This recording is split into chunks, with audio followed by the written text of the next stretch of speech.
All right, I think we can start. Nice. Welcome everyone. Thanks for joining us tonight on our, I believe it's our fourth or fifth AMA session. As you guys can see in the live stream right now, Jarold is designing something from the MetalHeads universe for us. Jarold, why not you share a little bit about what do you have on screen? Yeah, it doesn't look like it, but it's supposed to be a wheel. So if I rotate it 90 degrees, it'll make more sense. There we go. So this is, I thought something, the last time we did MA, right, I was working on the city, um, Eternal City itself, which I think did not work out on stream. Yeah. Some people were happy with it. I think the render was like, okay, it's all right. So I'm thinking of like kind of work on something a bit smaller this time around. So just a vehicle, no promises. I don't know where it's gonna go. But regardless, I want to do something on screen in Blender so you guys get to see the whole process. Basically, all of the V1 NFTs was done in this software. And so I thought it'd be cool to just kind of show you my process of making the content with this. Yeah. Excited to see what you have for us tonight. Raj Mahal just commented, would still use the city render as a wallpaper. Thanks, dude. Thank you. Cool. All right, I think we'll jump into the first question from Raj Mahal. What are your thoughts on the larger NFT community saying that the NFT bubble is popping and the NFT trend fad is passing? Yeah, I'll answer this. I do think that there's a certain amount of there's definitely it's definitely a industry that's driven a lot by speculation and minting what's hot. So there's definitely a bubble boiling. It does reminds me of cryptocurrency ICO days in 2017, 2018. Everything just does really well, and it's a pump and dump cycle. But what came out from 2018 was that there was a lot of projects that there was a handful of projects that turned out to be really really big today. But of course, like 90%, 95% of them eventually died. So yeah, Raj, I think there is definitely a bubble in the industry. So uh, even by saying that, in year 2000, there was the internet bubble. With every bubble, eventually it will burst, but there will always be a handful of projects that survive and come out much stronger and bigger. Yeah, I think it's also the natural evolution of things, right? Because the NFT idea is also still relatively young. What would you call it? Is it a product? I guess it's a product. It's a type of product. So aren't bubbles just like a way for like you said, right? The internet era, just people don't know how exactly is it supposed to be utilized just yet, and so there's a lot of speculation. Then once everything clears up and the real functionality of the utility of it is confirmed, then it starts to become part of our everyday lives. Agree. I think currently there's a lot of like buzzword being thrown around. Web3, blockchain, metaverse. But yeah, I have no idea where this is going, to be honest. But it'll be exciting times riding this NFT cycle out and see how it turns out.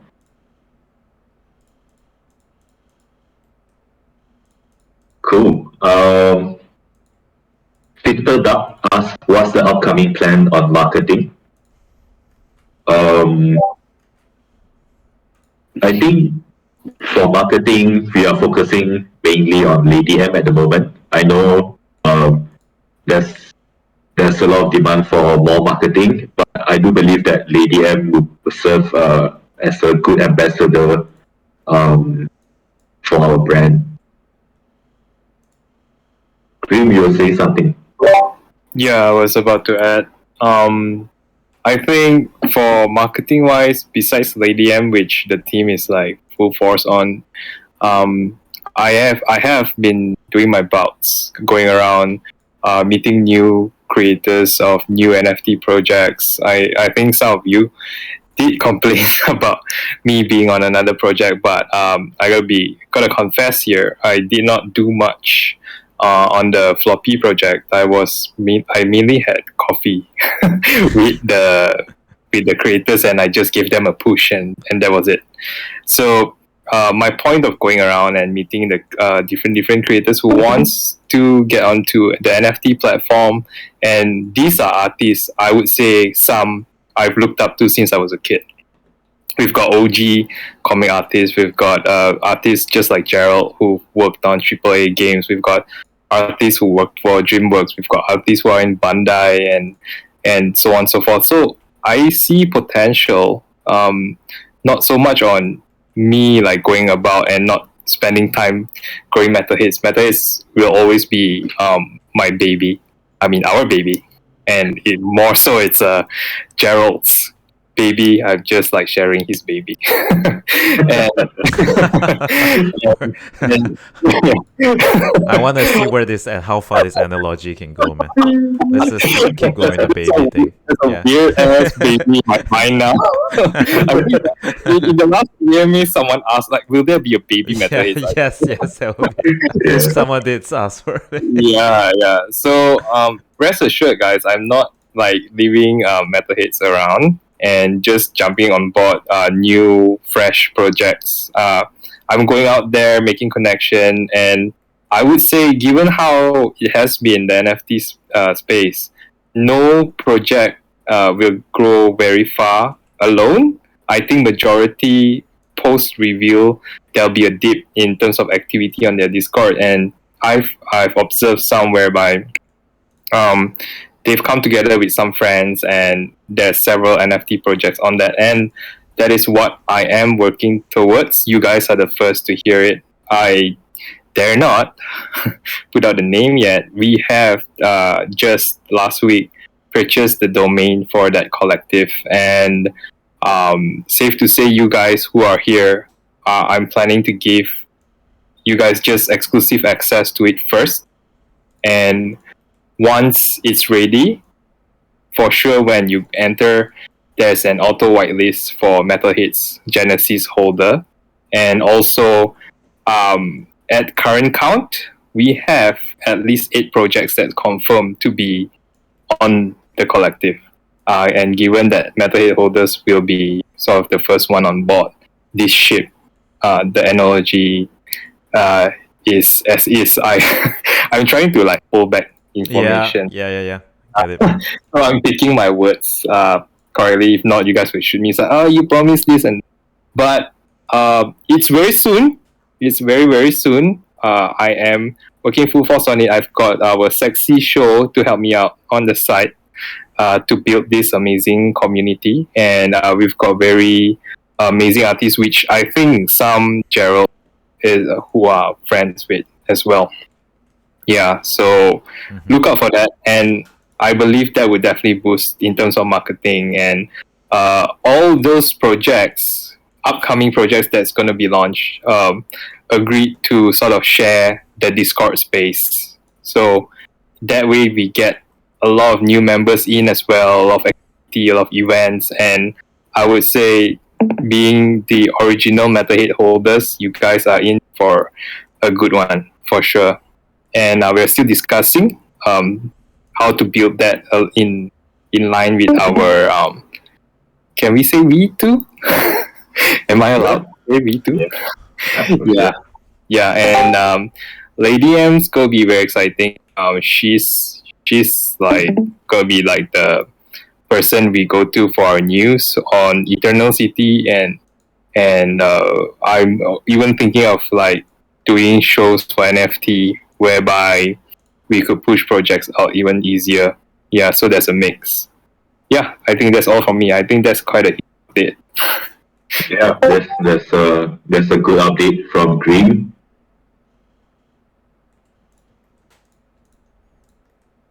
Yeah, so look out for we'll announce soon this new Discord group Yeah. for MetalHeads owners. So as long as you own a MetalHeads NFT, you'll be able to access Yes. this some what we call an alpha group. Right?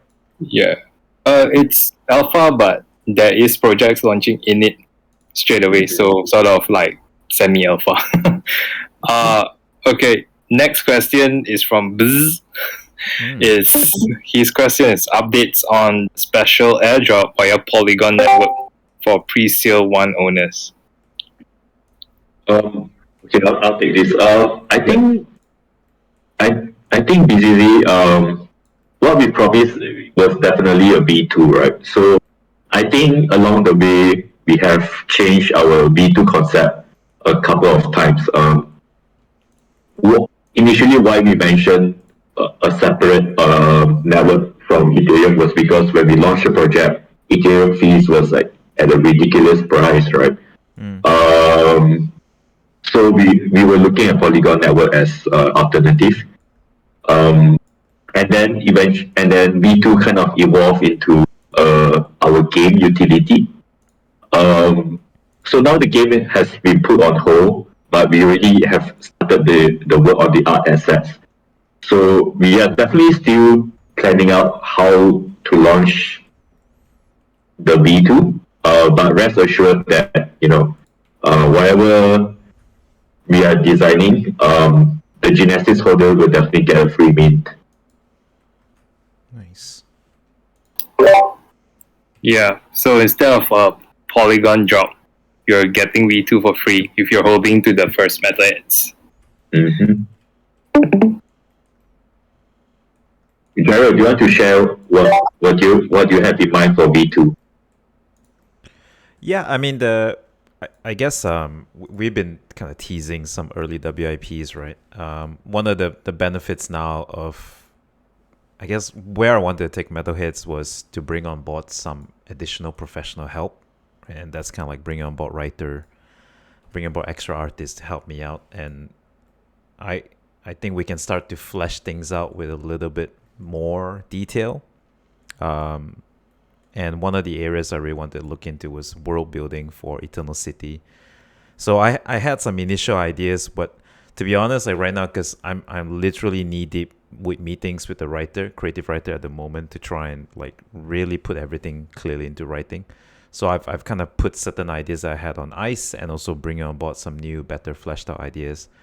And one of the world building I wanted to look into was the, I guess, police force, but I don't know if I want to kind of continue using that term because I'm not 100% sure yet whether these are going to be a mix of private military contractors or are they like corporate bought out police force. Yeah, so I think a lot of things are still up in the air, but I have really good partners on board now, thanks to all of you. Yeah. So just to add, like we did have a couple of really good session on the writers' room. I think Jared also recruited some really good artists to work on together with me too. So yeah, we are spending a lot of time in the background fleshing out the IP, which is what I think we really want to build, right? We want to build MetalHeads into a much bigger IP, and which then take multiple media forms. Yeah. So yeah. Do you think we can drop a teaser of your work in progress models for V2? Is that a question from the community?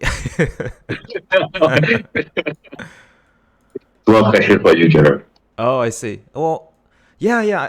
Well, not right now because I don't think I want to mess around with this scene. I don't want to show you my Windows Explorer. It's very messy now. Yeah. But yeah. So we're gonna be gradually feeding as the artists and as me and the artists work together on the assets.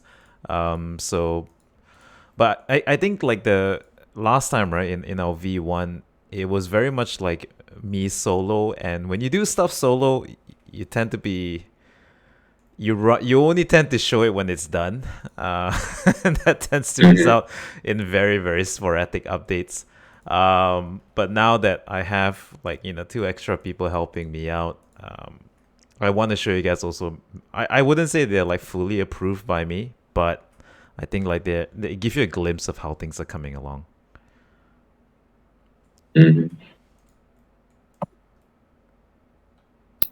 Should I share like a cropped in print screen of one of it? Yeah, if you could do that, because I don't want to Yeah, stop the flow of this modeling video. Yeah. I'll send it to the AME questions group chat. Sounds good. Yeah. Okay. And we'll close that after the. Okay. Okay. Cool. Like that. Here we go. Let me know if you guys see it. Oh, that's really a teaser. I don't want to alt tab, so I actually don't know what you guys are looking at. Let me see. How do I find it? Oh my god! I think we can show more than that. Maybe show one of the helmets, I suppose. Okay. Yeah. Like show the SWAT team. I really liked how the SWAT team turned out. Okay. Yeah. I'll show the SWAT team. Okay. I hope I don't choose the wrong one. Oops.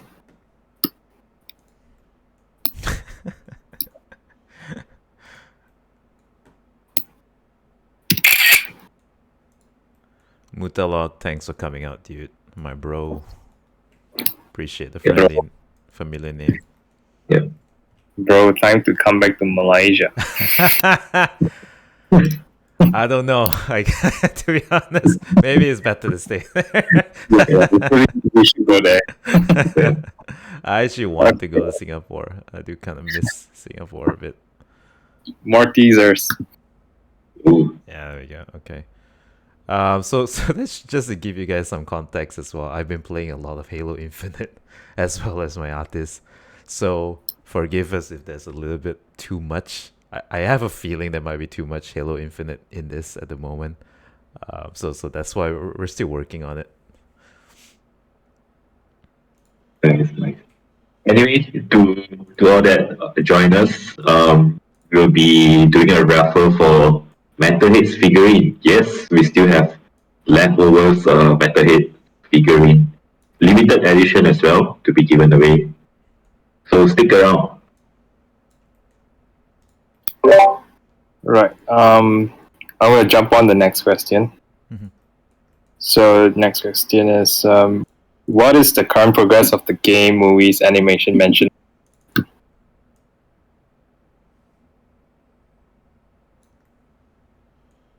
I guess I'll answer that. Yeah, I mean, it is a tough one. We are definitely in the tough spot, as you guys read the Medium post that I posted like a couple of days ago. It's really an unfortunate event where the game studio that we've partnered with got acquired, and we've been struggling to find replacement for the past few weeks, together with our game advisor. So we are definitely formulating a new plan with our game advisor.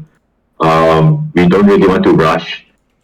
The reason why we are re-strategizing is also because we feel that there is kind of like oversupply of games coming, free-to-earn games coming in. So we do not want to waste. It's not waste, but then we want to launch something that that gets everyone excited.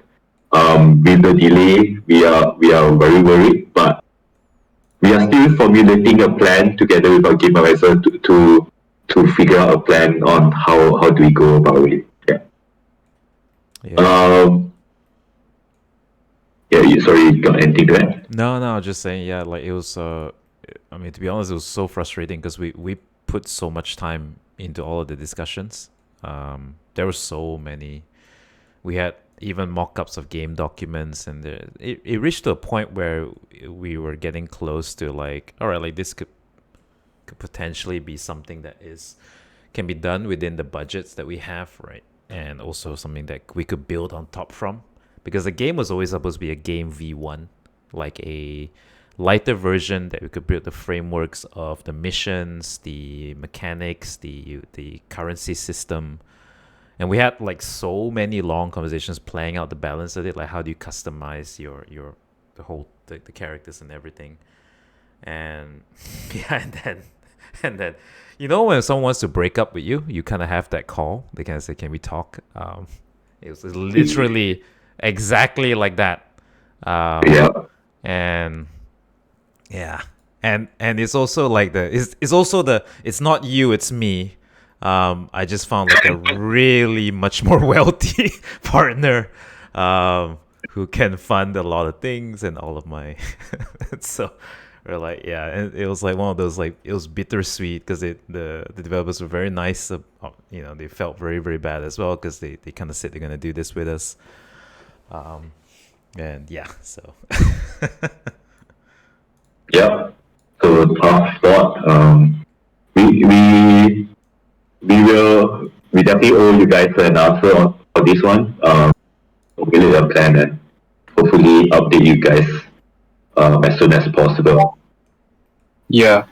Speaking of the game aside, we actually dove into our writer's room with a very experienced writer we have on board. So when we talk about movies and animation, I think first and foremost, we're still like navigating through and see what's the best first course of action. But even before that, we'll need to do up like a kick-ass world story and flesh out Eternal City and see which character to follow if we ever jump into the storyline. So yeah, we are currently planning to meet once or twice a week to flesh things out. We've done our sessions, so yeah, that is the update. Mm-hmm. I'm personally very excited with the writer's room because I think there's a lot of really, really good ideas coming up for the universe. I think everyone is here because they are excited with the early visions of MetalHeads, right? The prologue that the niche market that we have, the cyberpunk team, and we've really made quite a significant number of breakthrough, like figuring out source code, figuring out various world building stuff. Yeah. Yeah. So next question. I think this has been answered. So let's see. Is there a way we can view the whole body of our metalheads? Right now, we can only see the upper body. It's hard to imagine what goes on down below.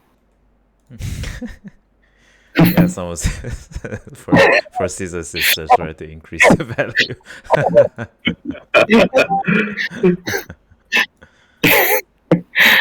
It is what you want it to be.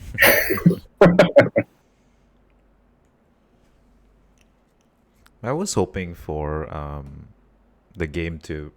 I didn't want to put everything out there, yeah, like cause not at the moment, I suppose.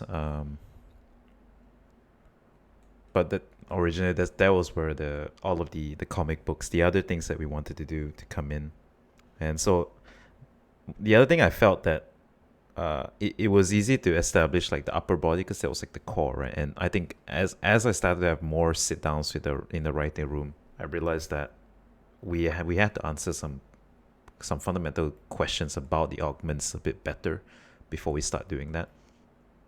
And so I think at least my personal goal now is just to ensure like we have a very solid MetalHeads Bible that we can easily just work with any other future creative talent, and then they can produce everything on brand. And I suppose that will be a good time to start venturing into there, because do they wear slippers? I don't know. Do you show toes?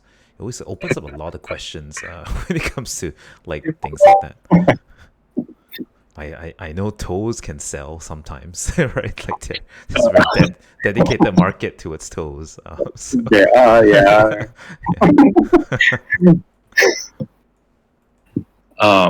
Okay. I don't know if that answered the question, but I hope you're happy. Yeah, I guess not right now. Yeah. If I would, Yeah. not right now. Just Photoshop whatever half body you can find on Google and yeah, okay.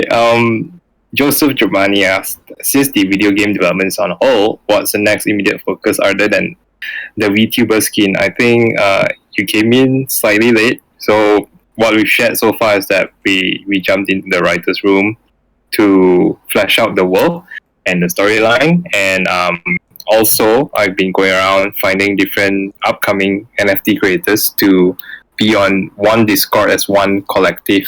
So the plan is to have MetalHeads holders be the first to land on that Discord and get an auto whitelist if you're an holder for the upcoming NFT project, which will be staggered throughout.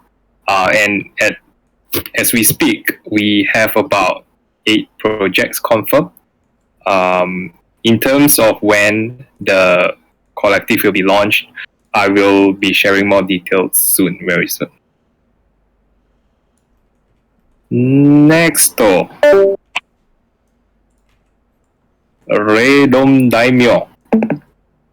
What is it that will take you away from Web 2 media and bring you into Web 3? We know that when the game is live, there will be staking, a V2 drop, and token drop as mentioned.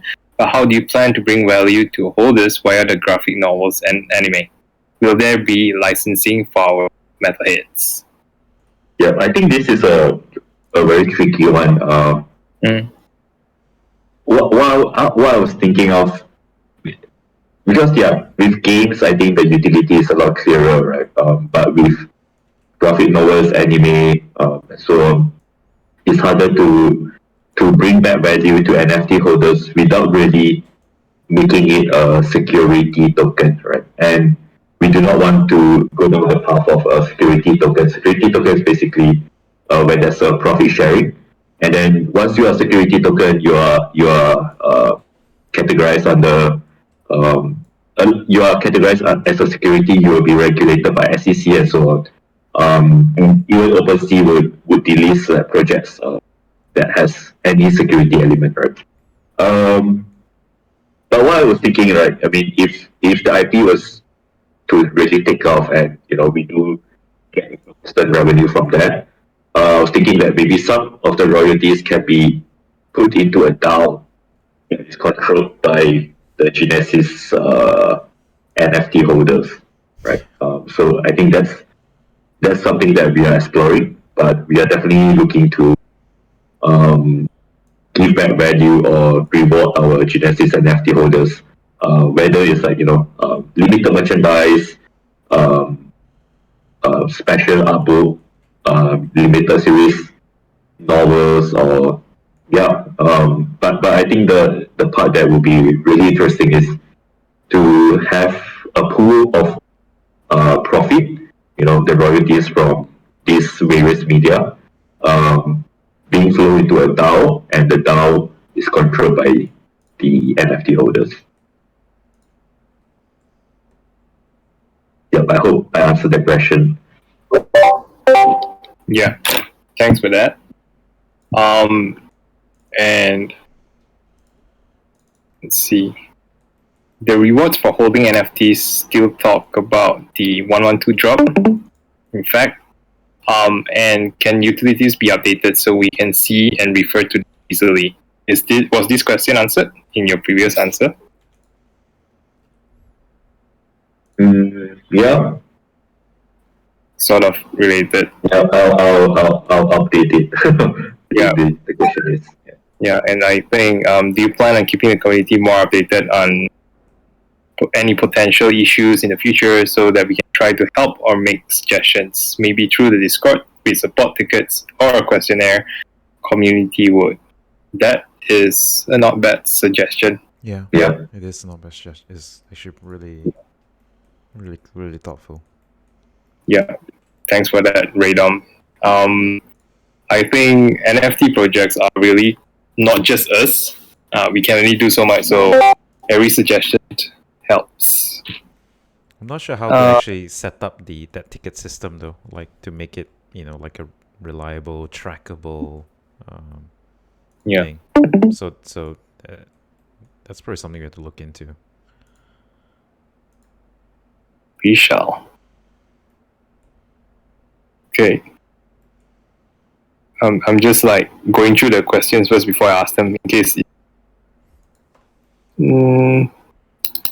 Okay. At least Sniper 808 from Ashikaga Clan. Okay, he gave us a heads up like, please know that I mean the below questions in a respectful way. Don't worry, we know that you mean respect. I believe MetalHeads has carved out a cool niche in the NFT space, which I feel still hasn't been tapped into yet. And that puts the project at an advantage right from the jump. I want what's best for this project and I would like it to succeed in every way.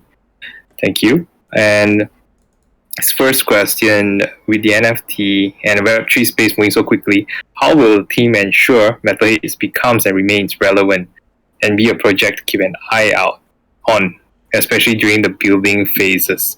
So I think this correlates with my update on the collective plus Lady M plus the writing. So we are keeping busy behind the scenes.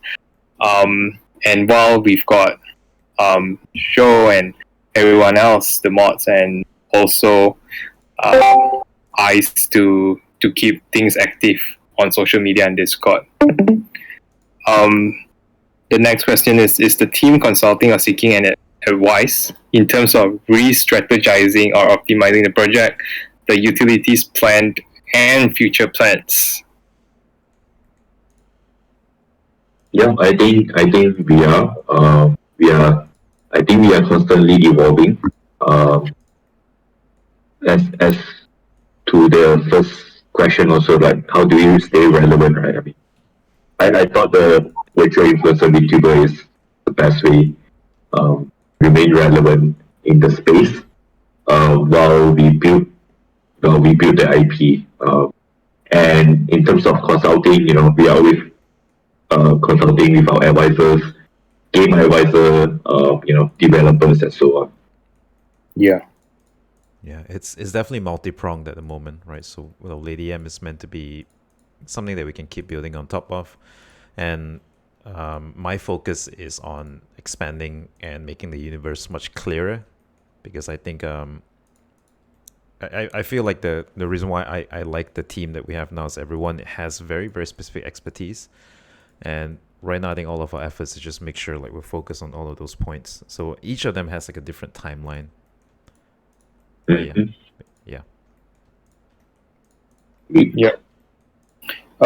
Question 3 is answered. And question 4, in relation to transparency, an estimated 500,000 plus based on ETH price at time of launch was earned from the 1,200 Genesis mint. What was the allocation of funds like post mint, and how will the team be allocating the funds for the different efforts planned moving forward?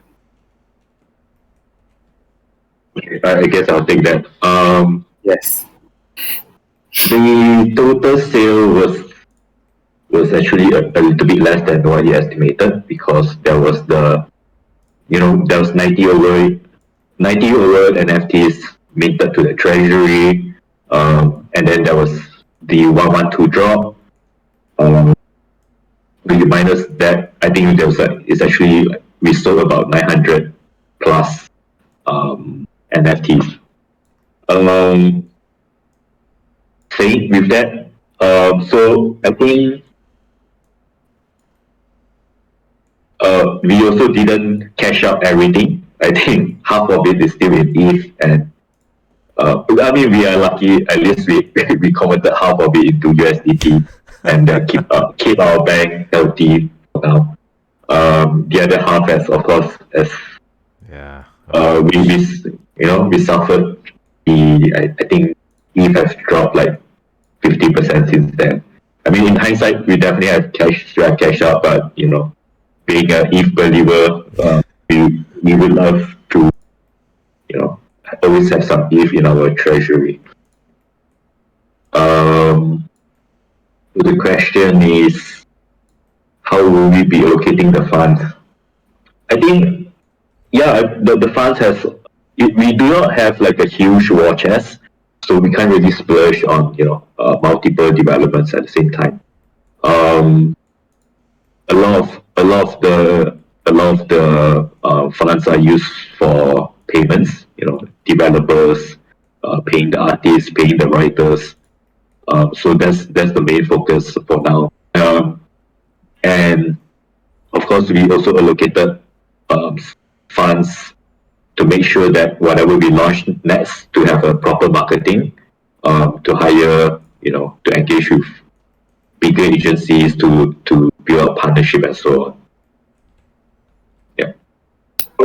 Yeah, and also to our payroll for our social media and also our Discord manager and so on. Yeah, mainly salaries for developers and community managers. Yeah. As HODLBULL has mentioned, we don't have a big war chest. So we are now fully focused on V2 and also marketing of it. Mm-hmm. Number 5. How will Lady M, the VTuber, differentiate herself from other virtual influencers out there like Ima, Code Miko, Lil Michaela, Janky, and Googimon? And how does Lady M correlate and benefit the current NFT holders? Well, I can answer the difference part, but the other one, the Sure. second question, maybe need help. But yeah, so even the Lady M is part of our creative writing discussions, because I do want her to be. Because okay, so please know that there's so many things I want to do with her, so I also don't want to say everything yet because we're still working out the details. But she'll be different in the sense that like the social influencers out there are not linked to Eternal City, not linked to MetalHeads or the IP. Lady M is an individual from our universe. So that alone will be something that's going to be pretty cool. I'm pretty excited about. And by the same time, she's kind of has a foot in our world, and so that kind of has a slight fourth wall breaking thing that I would love to play with as well. So I'm pretty confident that it will definitely be different. In fact, I think right now, what I'm trying to find ways is to make her more closer to the current, because they also have obviously things that made them successful, which I don't want to underestimate, and make sure that we actually capitalize off that as well. Yeah, and also as Jarold mentioned, Lady M is part of Eternal City. While she has a foot in our world, she's definitely different from the list of virtual influencers that you mentioned, because the rest the 4 that you mentioned are all fashion and lifestyle, and Lady M is definitely not into lifestyle. And I mean, she won't be promoting lifestyle, and she won't talk about lifestyle or fashion stuff, but she'll be more in line with what happens in our universe and also in the metaverse and the crypto world. That's true. That's true. Good point. Mm-hmm. How would it really benefit NFT holders? So the thing that I could think of for now is really we in the short term, I don't think there will be any direct utility except for Lady M being a brand ambassador. But once we build a good base of followers, because Lady M will also be talking about cryptocurrency news, NFT news, and so on. And we hope that as we grow Lady M, projects would like to partner up with Lady M, and we could ask for them to basically burn or trade a MetalHeads NFT to be featured. I think that will at least drive demand for MetalHeads NFT. Yep. Mhm. Okay. How is the team planning on exciting the community and new fans in collection and any future collection MetalHead produces? What efforts will the team be taking to increase the value of the NFTs to the holders? It would be great if any upcoming plans are a collaborative back and forth process with the community. I think we've sort of answered this question. Mhm. Yeah. Yeah.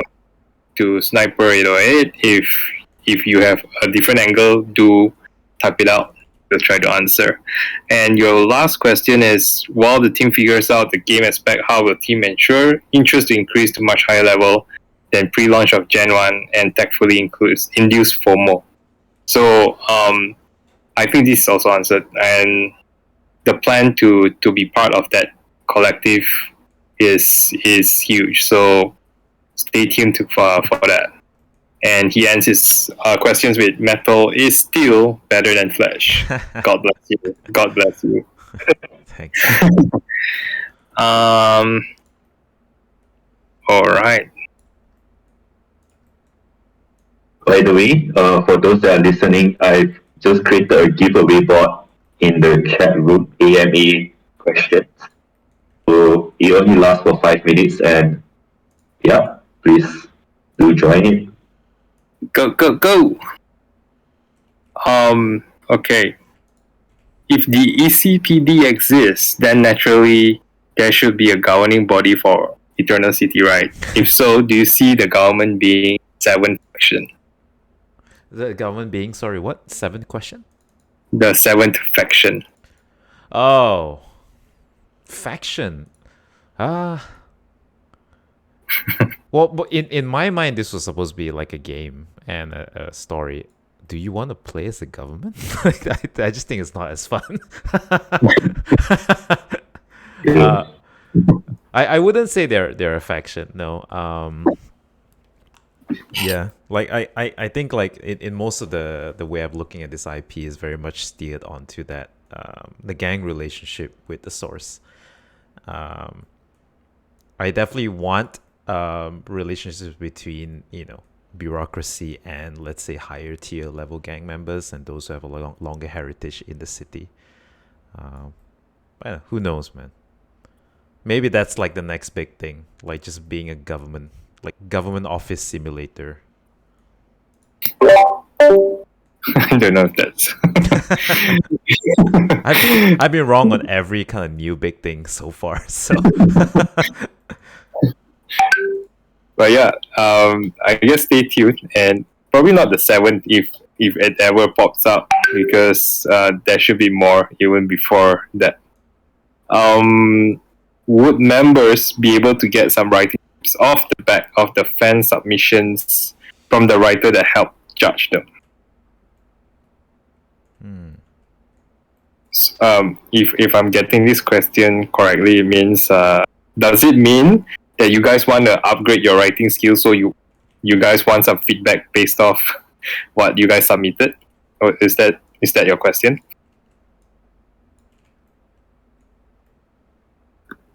And okay, Sniper 8 has confirmed. It says this will be awesome, and this could help us improve our writing skills too. So these guys want a writing. Wow. Maybe we could get our writer. Yeah, sounds like we should have an AMA with the writer, right? Yeah, that'll be cool, and he could be like a writing lecturer for the day in Eternal City. Yeah. Yeah. So those of you who are passionate about writing, why not jump on board? Yeah, I think that's a good idea, because from what I see, you guys that stay back with us and stick with us, and also committed time and really passionate about the project, mainly the guys that submitted for the law as well.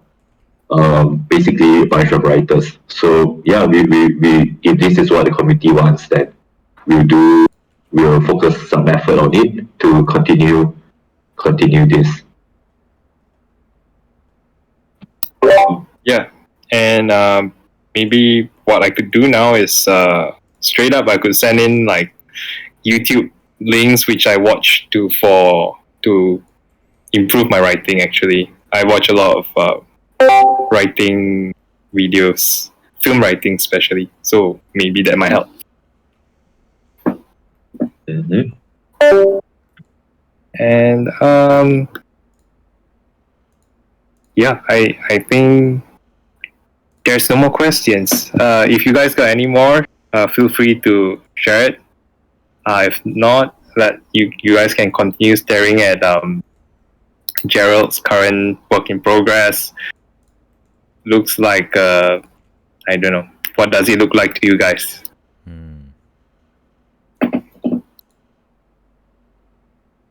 I'm not even sure Also, where. make sure, also 1 minute left to the giveaway box. So, Oh, wow, make sure yeah. you click. That's the giveaway for what again? Bull? MetalHeads figurine. Nice. Yeah, I think the shipper is supposed to send over some additional parts because I think I did mention in the previous post, right? There was some delay because like parts are broken, so I had to reorder from the factory. I think they got the wrong address, so they went back to China. So No. yeah. But I think it should be fine. Like I don't think it will affect our shipping timelines for our Oh. the winners. Yeah. They've chosen a winner. Have they? Congratulations. Congratulations, man. Unclean Rocho. Oh, nice. Unclean No Roach. way. He just commented that he wanted the figurine. Oh, there we go. What was his Yeah. signature? He was like, I really want one as well, and I thought he meant me too, but he was like, I was referring to the figurine, and there you go. Yeah. He should ask. Yeah. Hey man. Shall receive. Yeah. Actually, you owe me some money. I kind of rigged that for you.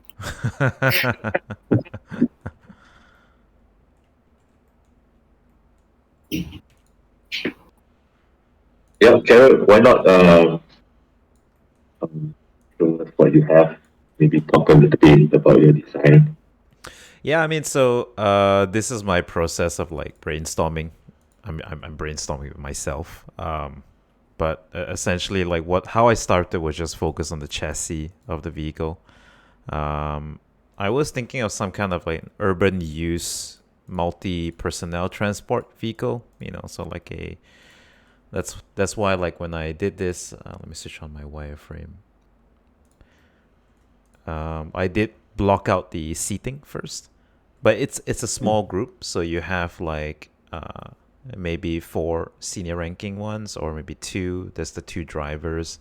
This should be an area for like comms materials, maybe a small weapon rack for additional equipment, augment racks perhaps, and then you have a row of 6 seats here, which my characters tend to have big shoulders, so I think we need but anyway, this is like how You have legs though. They're shorter legs. yeah, I think it needs to be higher, right? I can raise this as well. This floor is definitely too low. But this design method, like it's a very practical one. So that any of you, if you're into the creative design scene, you always want to build from the inside out. It's something that I always preach to my students as well. You're not really designing per se. You're solving more of engineering questions, right? Very basic engineering questions like where do you fit the chassis, where does where do you put the driver's legs, and so the design which we see now on screen is just kind of a result of that. Honestly, it looks like a Cybertruck, but but Cybertruck is a very practical design as well. So. But yeah, and I definitely like the aesthetics of very simple wedge shapes, which I think fits really well for a urban use tactical police vehicle. And so right now, what I'm just messing around with essentially is just trying to find a nicer proportion. Like does it look like emotionally? How do you feel when you see it? Does it look stunted? Does it look short in the good way, or is it in a bad way? Does it feel strong? Does it feel like it's convincing as well? So yeah, basically that's basically it. So I'm not too sure where I want to go with this just yet. Not sure if I want to increase like to 6 wheels as well. And that tends to always makes things look a little bit beefier and a bit more sturdy. So I think what I wanted to do next was to flesh out like where the door could potentially be. So that's why I kind of did that little cut there. And I'm gonna extrude this out.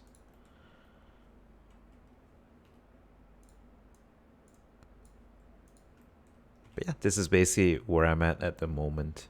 Let me give this an edge split and weighted normal.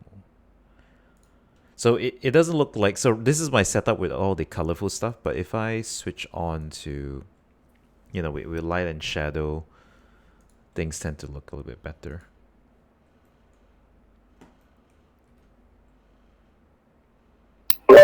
Which is also one of the perks of designing in 3D is like you get to decide on how would the object react under lighting, because sometimes like we don't need a lot of information if you know that the light is gonna land a certain way and the material is gonna reflect a certain way.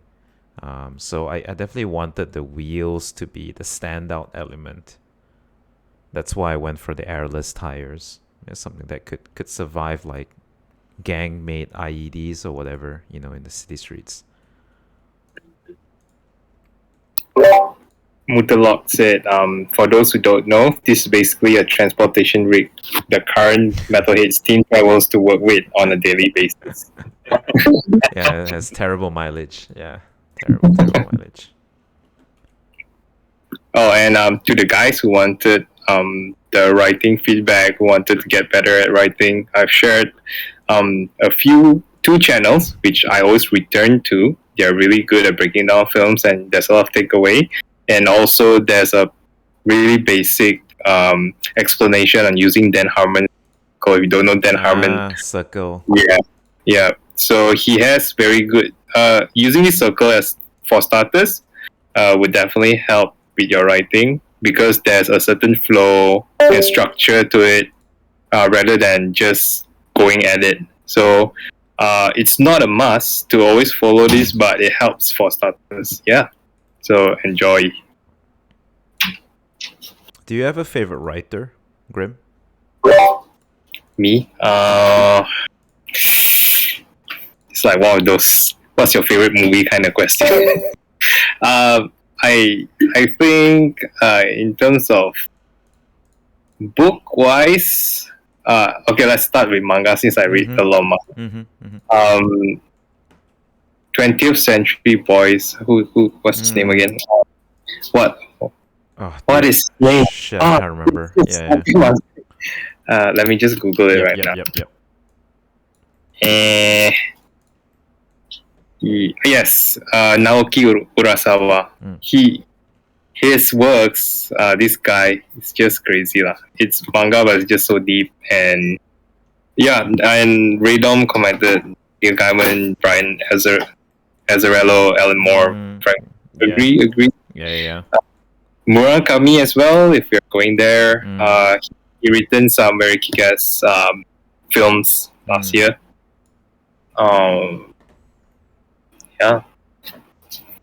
Yeah, I'm a big fan of Frank Miller and Aaron Sorkin.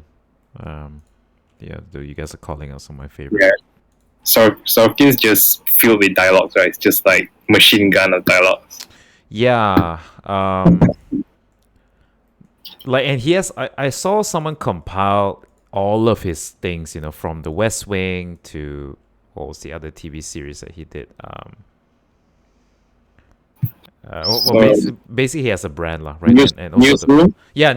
Newsroom. Yes, the one with Jeff Daniels, right? And then also the films that he did, The Big Short and all that. And he has a brand of leftist speak, I would say. Leftist idealist speak, which I absolutely love. Yeah.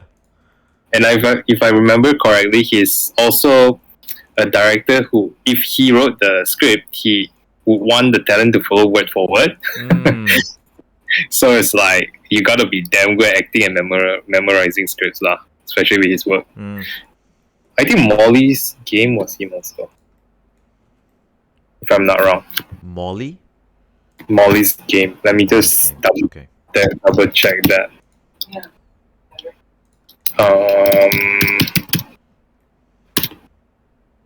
Molly's game. Yes, he wrote and directed it.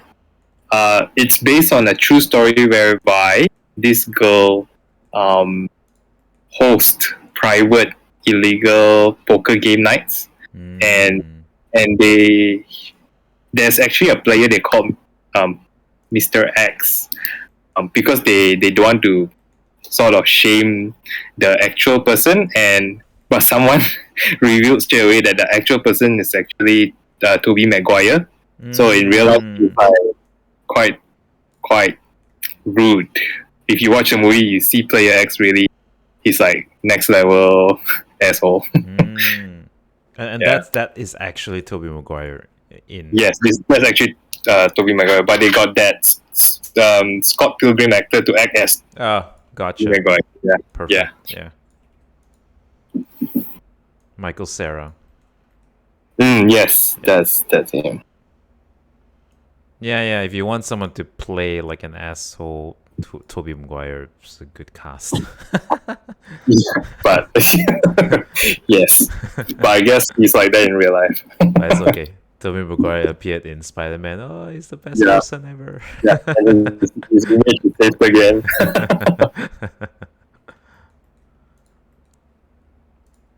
Are you guys stoked for Batman? I'm dying to catch it. Yeah, dude. Oh, speaking of Batman, maybe wait, can you review the work that you've done already? No. That's with Warner Brothers and all that. Yeah. I can say there's something. Oh yeah, happening. you can tell them. You can tell our fellow holders. So I am working on a painting and animated painting for the Batman. I guess the marketing campaign. So it's through Boss Logic, so Code's channel. And we're collaborating with several other artists as well from different walks. So some are like more related comic books. So I'm like I'm using Blender and all that for it. So I guess stay tuned for Boss Logic's Instagram. Like I think we'll do it like a daily drop. So every day or every 2 days there'll be another artist's work. I think I am slated to be the first one. But there are a lot of good pieces in there. Yeah, I've seen all the other stuff. The creative director has been sharing all the other artists' work on it, and I think it's going to be really cool. It's a real love letter, and you can totally feel the passion and love from all of the fans, in the pieces. Yeah. Jarold showed it to us during our last meet. Damn. Thanks, dude. Yeah, I'm looking at Logi Instagram. Yeah. Has it started to drop? Yeah, I also don't know, man. I don't go online. Some of you might notice, right? Like my Discord presence is abysmal. I'm just usually working, so I also don't know when this thing is actually coming up live. I'll drop it. I'll drop the link here, since it's already public, right? Yep. Yeah, and you guys can see some Eternal City vibes in the. Oh wait, is already live? Yeah. Okay. Oh, there we go. Oh yeah. So there we go. You guys can go check it out. Jarold did this one. I'm terrible. Terrible. Yeah. I think I need my own PR person.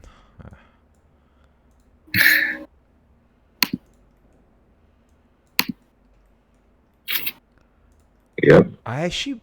Because the funny thing is, like, I secretly put in my signature because I've had issues before where they didn't credit me. But my client came back, the creative agency came back and said, hey, dude, you can't put your signature, you gotta resubmit. But it was over the weekend, so I didn't reply. So there you go. Pro tip: just ignore, and then I don't know. I'm not even sure if my signature is there, or did they just My hunch is they removed it themselves. Where's the secret signature? Do you remember? Fuck it. Fuck, it might be maybe it's the old one. I don't know. I need to check it out. But it should be at the ending when it fades the final painting. Near the cat silhouette at the bottom corner, you should be able to see a signature there. But if it should be rather obvious now that I'm pointing out. If it's not there, then they might be using an old version or they just flat out helped me remove it. Yeah. Because Warner Brothers are not the nicest of people. Well, at least Boss Logic tagged you. Yeah, fucker better. It's like, it was a lot of work. But yeah, he has been very, very good. He did like, oh, here's a new work for that. From some person. Yeah, I can't. Chukula Bang says can't find my signature. Yeah, that's okay. It's okay. Just look at the. Yeah, at least you guys know I did it. I did a Catwoman as well, but it's not animated, so I think that will be coming out later. So unless it's already there, but there's another Catwoman as well, simple one. Nice. I wish I have 5% of your creative. That's all your skills. Oh, I wish I 5% of your portfolio, David. Sorry. Sorry. That's a low blow. What is that? How is that a low blow? Isn't that a compliment? Like, hey, the fella asked for 5%, you take everything. Well, I said 5% as well. Yeah, I'm not even close there, man. Anyone in the market these days can feel the pain of stock markets, cryptocurrencies, NFTs. Right? If you don't check, then you don't feel the pain. Yeah, if you don't sell, you don't lose. Stock market for anyone investing. Really sad to see what's happening in Ukraine. Yeah, absolutely. Crazy. Let's just hope that we don't end up with a nuclear war. Yeah. But it's people are really trying to help. Yeah. You mentioned there was that NFT project, right? Which was it you who mentioned, David? No. Yeah. I saw a few actually. There's even a official Ethereum address. Yeah. But that's up Relief by correct. Andrew Wang. Yeah. Yeah. No, that's the one. Yeah. It's really good. I think if even the market's like bad now, but this sort of proves the help of cryptocurrency when the country's under attack and the bank locks all your funds in. You'll be lucky and happy to have some crypto on site, right? Yeah. Makes sense.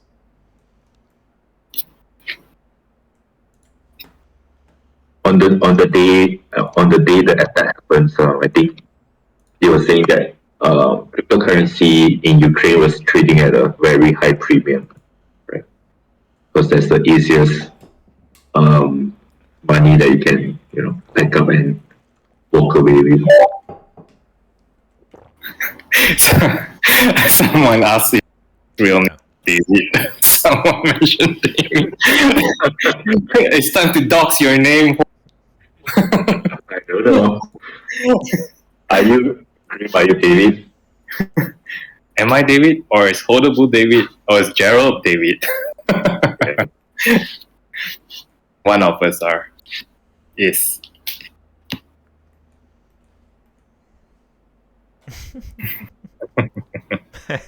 Yeah. Mutalok is David. Yeah.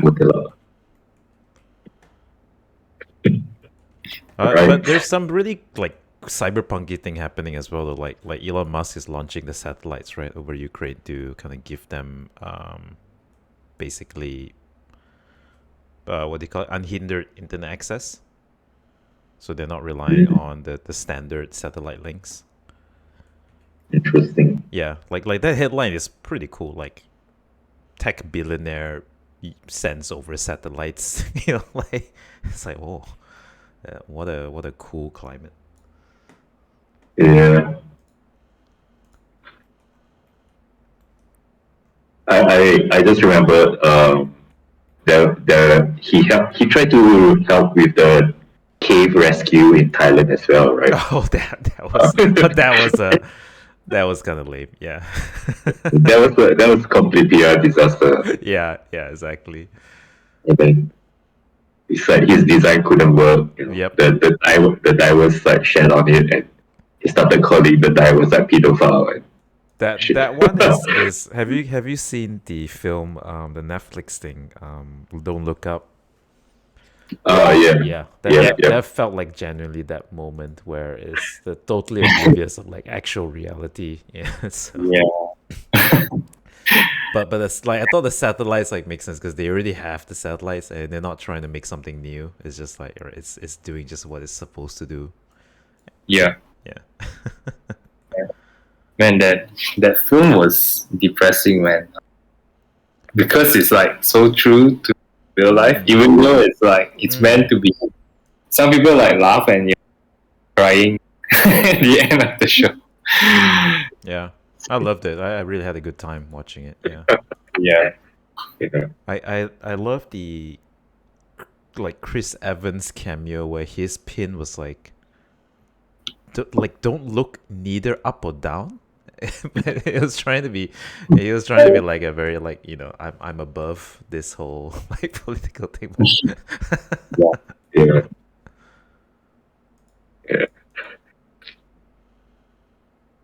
The world we live in. Scary. Let's just hope the war gets contained.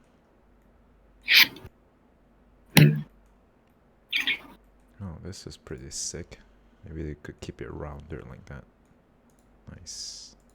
Are you happy so far? It always tends to look like shit like 80% of the way, and then there's a 5% where you kind of start to believe that this might work, and then that carries you for another bit, and then you just hate it again as well. I feel like that's like the natural cycle of it.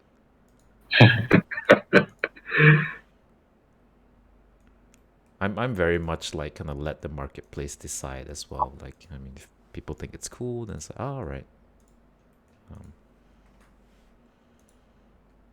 But anyway, so I'm just gonna apply like some basic materials now, just see how it looks with a little bit of color.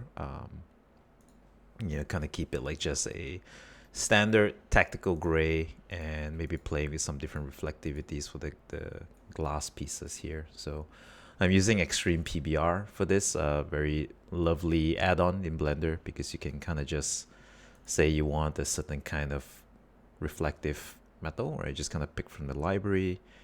Maybe we'll take this and I will add a new and assign the material, and then that material will be applied onto the surface. So it makes for like prototyping or sketching in 3D. Very practical.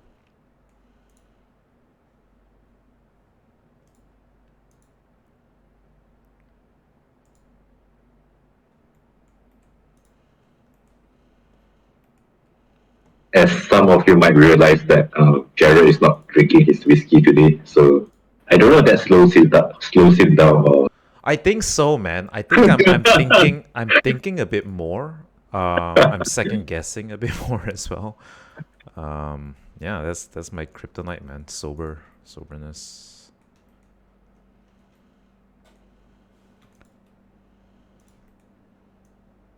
Yeah, I should really add some in the office. Just keep some there. Yeah. Well, then we have our creator Jarold is in the office on a Sunday night at 10 p.m. Yeah. Yep. Sorry, guys. The sad thing is, I'm normally in the office on a Sunday night at 10 p.m. as well. Life is great. Yeah, because I like to come in Sunday so then when I come in on a Monday, I kind of have a 1 day lead from everyone else, just to make sure I'm on top of things. Yeah. Spoken like a very successful Asian guy. Yeah. My parents are proud of me. Redom has a question. He's like, "Are you guys okay managing? All right. Anything you want to get off your chest?" It's a therapy session with Redom.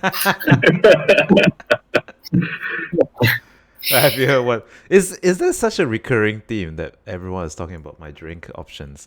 No, I'm not drinking anything tonight. We should get our AMA sessions. This AMA is brought to you by Gotcha. But yeah, we're doing really well. I mean, it's this has been such an interesting journey. Like, and I think we're especially working with other people. Like I feel like that's when something gets really really real. Is when like the things that are in my head prior to this, I was just the one drawing it out or creating the pictures, and then now we actually have other people voicing out their opinions. They're helping me see things from a perspective that I wouldn't, because I'm me, and I really really hope that it's gonna add more depth and wealth in this whole IP. Yeah, that's my dream always, right? I mentioned this before. Like the NFT is one model of merchandising it, but I just really want to see this IP come to life. So yeah, we're doing really good. Yeah. It's kind of crazy when you think about it, right? It's like for the longest time you're just sketching this thing, and then there's figurines, and now you're on a live session answering questions. Yeah, Exactly. yeah, it's crazy. We're okay. We're managing all right. Just working really hard, and yeah, I hope you're okay too, Radom. Yeah, I mean, props to you guys, man. I think the patience from the community and the passion from it has been insane. I know it's like, if I were you guys, I'll also be like just thinking about updates all the time, and so Yeah. really props to all of you for being so patient and understanding that, and allowing us to like take the time that we need to make this right, and not rush into it. Mm-hmm. And for sticking around, I'm like, yeah, mad respect, because I know so many NFT buyers who just buy and they flip, and then they just like, okay, on to the next one, on to the next one. But you guys are here trying, believing in our cause and stuff.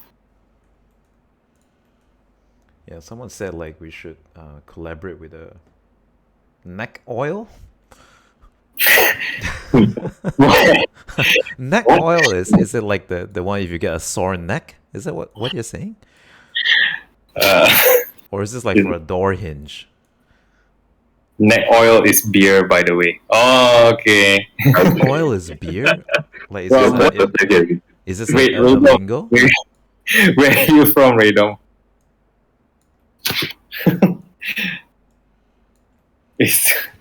You go to a bar and like, oh, can I get some neck oil? And then they Come right up, yeah. serve you beer.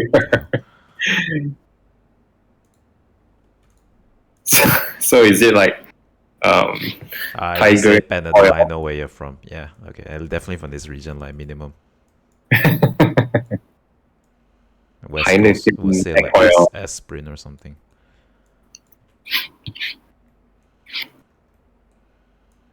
Minyak cap kapak. Yeah, Yeah. that's what I thought when you said neck oil. Yep. I did a fun piece of concept a while back where I took the Malaysian the Rhino Waters logo, and yeah, because it's a triscallion. What the hell is that? Oh wow, Beavertown Neck Oil Session IPA. So this is a craft brew, huh? Oh, looks good. Nice. IPA. Yeah, so actually, this is legit. I thought you were joking.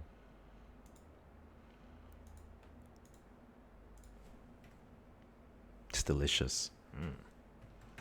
Interesting. Feels like pouring myself a whiskey right now.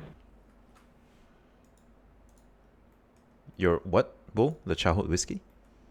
No, it feels like pouring myself a whiskey right now. Ah, After looking at go for it. It's only Monday tomorrow.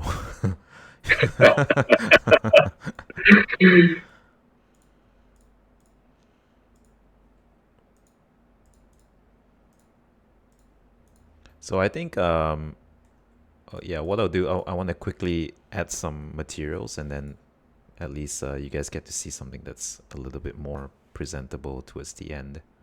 And then I don't know if, yeah, I've said this before, but I don't know whether this is worthy of like a screenshot to put up, but I'll probably just do one for the sake of commemorating this session, I suppose, yeah.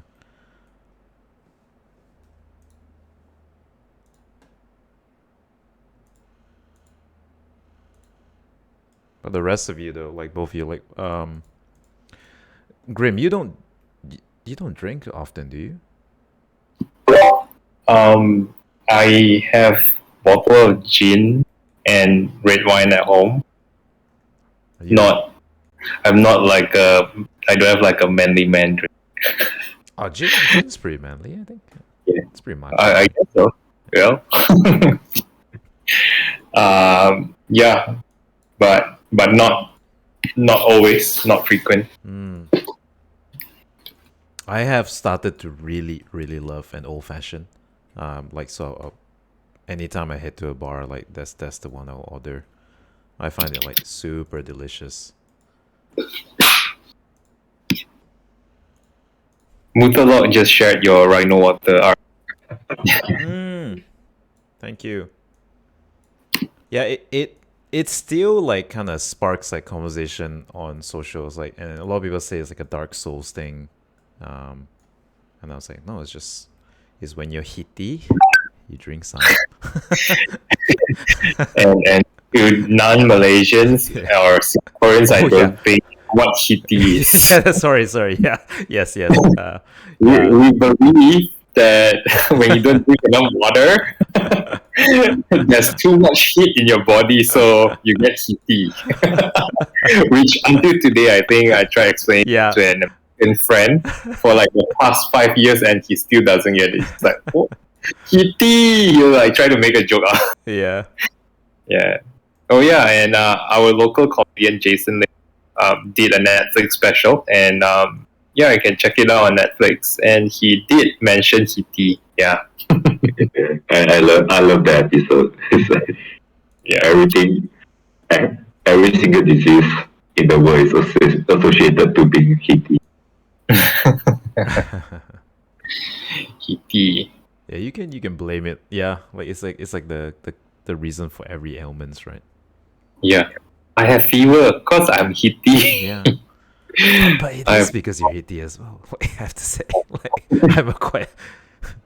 I do subscribe to this logic structure, definitely. Yeah. I wonder who created this. I know maybe it's from the Chinese culture, right? That we believe there are food that makes your body warm. It warms you up. Yeah, word.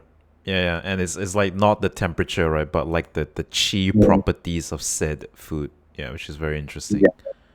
And like if you, when you just give birth, then you're advised to take more of that kind of food because it replenishes the blood you lost or something. Yeah. Yeah, I was speaking to like one of my Swedish friends, and her sister gave birth, and I was like, oh, like is your sister going to confinement? And I was just like, why? What do you mean? It's like she's not sick. I mean, like why do you need to confinement? Sounds like if you have COVID, like Right. yeah. Right. So that's also not something I realized pretty quickly. Like, oh wow, like it's like an Asian thing. yeah, very much so. Yeah, but they have midwives, right? They've got yeah. But it's just to like clean and like maybe help with some stuff, but there's no specified diet, to that for whatever reason helps your body, I'm not even sure what it does, the confinement food. Like the general logic is like it kind of adds strength back to your body, right? Like Yeah, I see. yeah, something like that. But at the same time, they don't advise like normal people to have those food because it makes you heaty. Gotcha.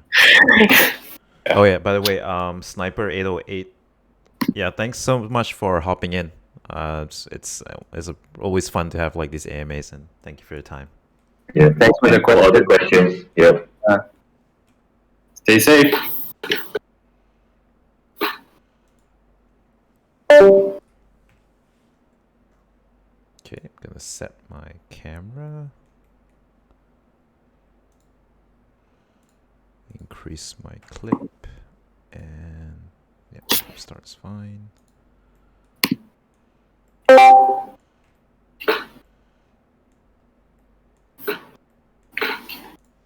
Let's make this a bit more reflective.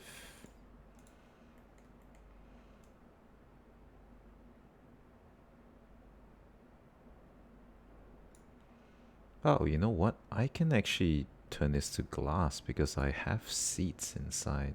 Oh, fuck yeah, that would be actually kind of sick.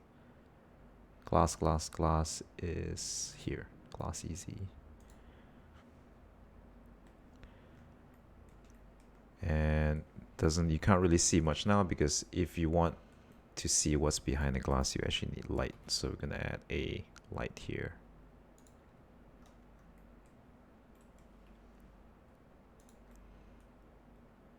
Oops. Let's crank this bad boy up.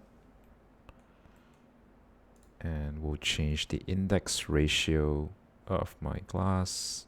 Maybe increase the roughness a tiny bit.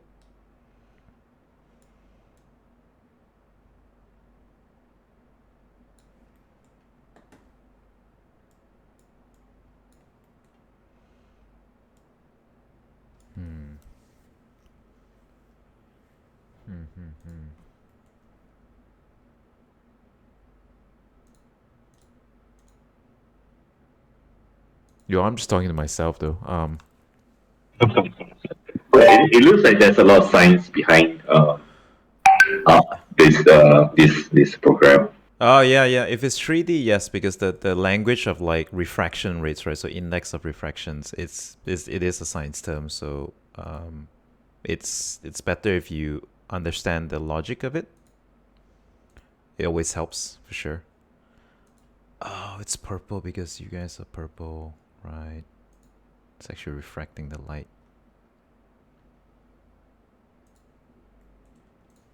But yeah, dude, it's really fun. Like it also it makes you think about when you design something, you are considering how it could be built in real life, right? And so if that's always stuff that you're thinking about, then your designs by virtue end up becoming more convincing as well.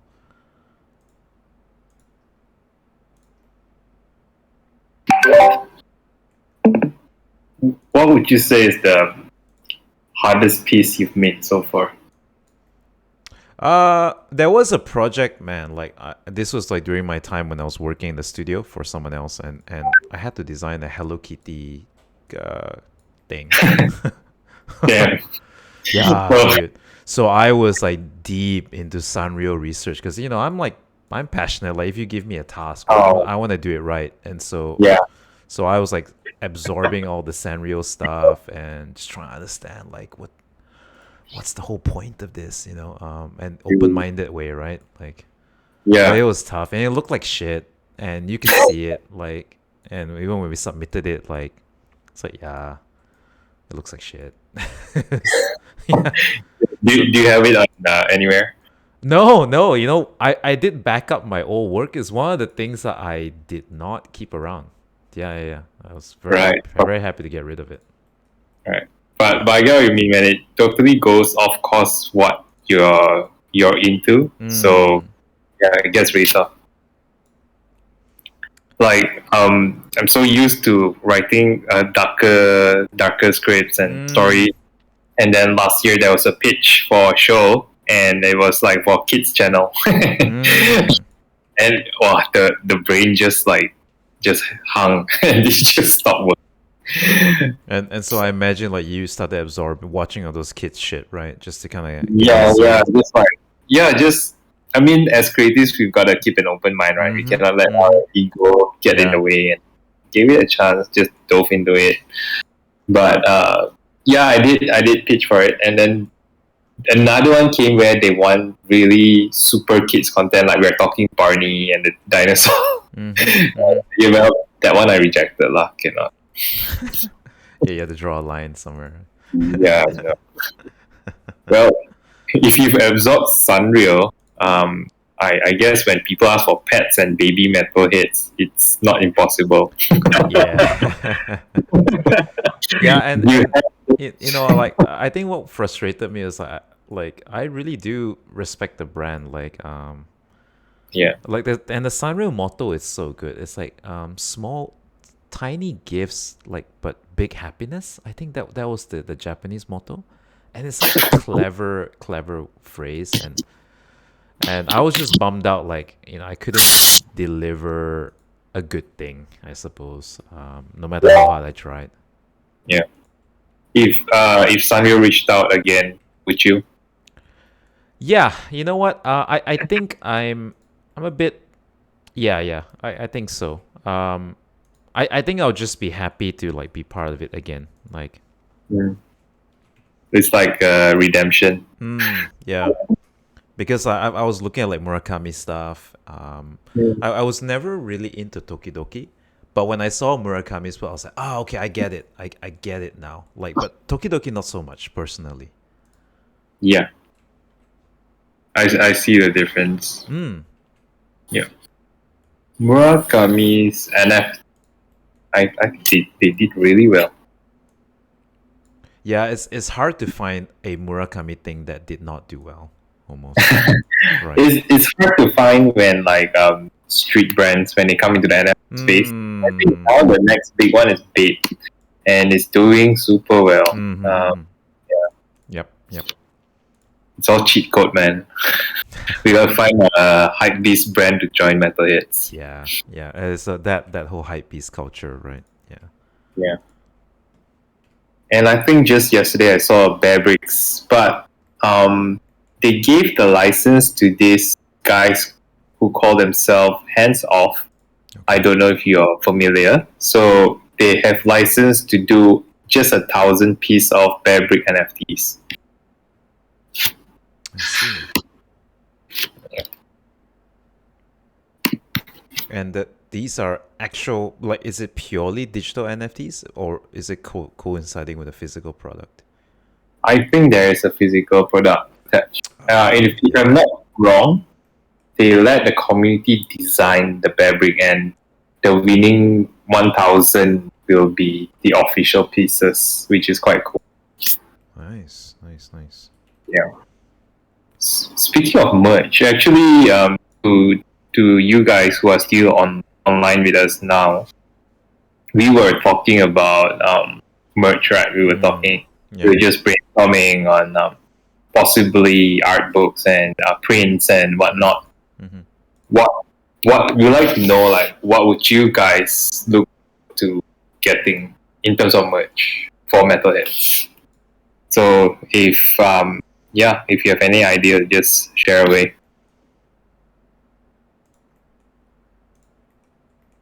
Mini figurines. Oh. Very expensive. I've gone through that whole pain. Okay. Point taken. Yes. I definitely want that. There's like local or like nearby country which produces small quantity figurines, right? Yes. Toys. Yes, they do. I actually we have some Malaysian kids TV shows that I actually saw like their toys in the petrol stations, and I looked it up and I found like the Malaysian manufacturer as well, and that was very interesting. But the thing is with figurines is like I don't know, man. Like you want to commit a certain amount of monies in order to get it a certain degree for it to be worth to put on your desk. If not, like the window of like quality and price is like really, really small. So there's no such thing as a cheap collectible. It always looks so bad. Yeah. And so that was always one I'm worried about. Yeah. And to be honest, I believe, I'm not just speaking for but everyone in this chat, right, that we stop walking into Toys R Us and feel like those are good quality. and I'm looking at like Marvel figurines and in Toys R Us, and they cost like 130 ringgit and they look like crap. Yeah. Which they is look like the really bad. 25 USD, 30 USD, 40 USD. That Yeah. window is really crappy products. So bad. Yeah. Yeah, and if you want your Hot Toys and your Kotobukiya and your Mega House, Yep. those are like 700-800 ringgit onwards, and we're talking 200 USD onwards. Yeah. Disney sent me a care package, and then there was like Guardians, and and I was looking at the figurines. Oh, you're welcome, and I'm thank you. You look like shit.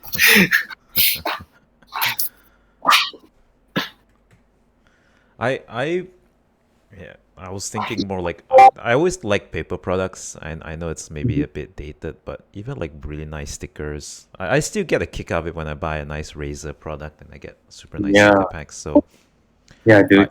I feel like the stickers for the gangs, each gang symbols would be still something that's pretty practical that we could do right away. Yeah. We were just sharing how we are suckers for art, and despite bookshops closing down everywhere in the US, I feel like there's still a want for traditional products, for prints, we could look into those. Yeah. I do collect some vinyl records as well. I think like people just want to have some things kind of go back to the way they were. Yeah, big sucker for packaging actually. Mm-hmm. Mutalogs, like I was gonna pitch for decals. Nice. Decals. Yeah. We should have like official MetalHeads go to. Yeah, I think so, man. Like some laptop stickers, yeah. People don't do it anymore, but Yeah. but Yeah. something like that. Phone case. Huh. Well, if you do a sticker, then you can stick on whatever phone case you want. Phone case is always a tough one because like 6 months later a new model comes in and then the whole stockpile just goes to waste. Yeah. What about apparel? So you guys like t-shirts? What do you guys think of t-shirts or Briefs. tote briefs? Oh no, I want the pain on my head.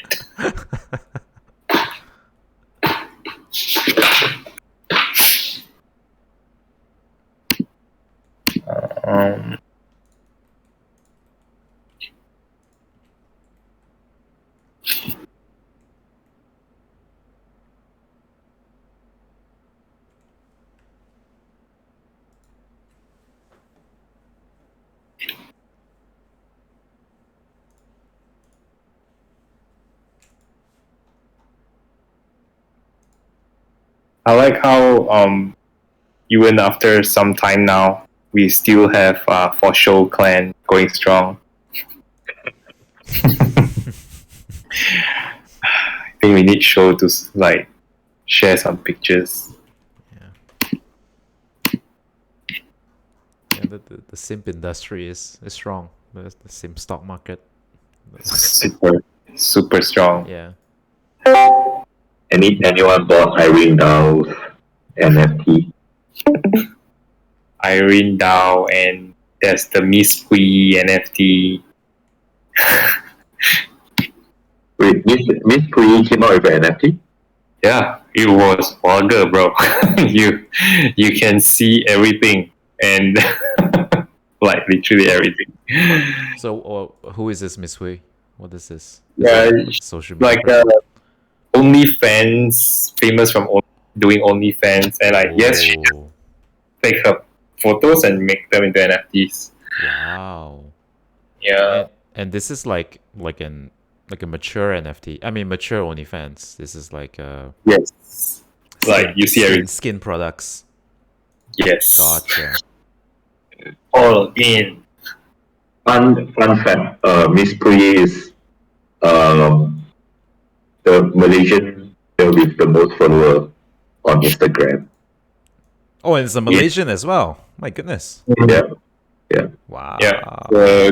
To you guys who just found out, you're welcome. Nice. I see that as a win. Yeah, that's actually pretty cool. Yeah. That is amazing. How busy is Jarold that he hasn't heard? Bro. So it's really that popular, huh? This is like, I mean,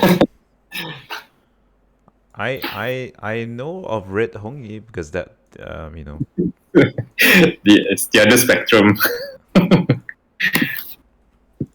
Miss Pui. Googling this tone. Yeah, do you Yes, understand? yeah. I'm busy making a universe here, so kind of like Yeah. cut me some slack. Please don't let your girl find out you follow her on Insta. No one's following Miss Pui. Okay, I've shared Miss Pui Instagram. You guys can check her out. Nice. Yeah. Maybe we should do a collab, right? Yeah, like Yeah. wow, that would be so cool. So I assume she's attractive lah to garner such fan base. Yeah, she just launched a music video even. Nice. Yeah. And she's like, I Yeah. don't find her attractive. Like, Yeah. but from what I see, is like she's like just a really successful 24-year-old girl. Mm. Oh my god, that's Really young big. as well. That's very young. Yeah, You even know her age. I don't. yeah. My girlfriend told me about it. My girlfriend watches. Are you sure?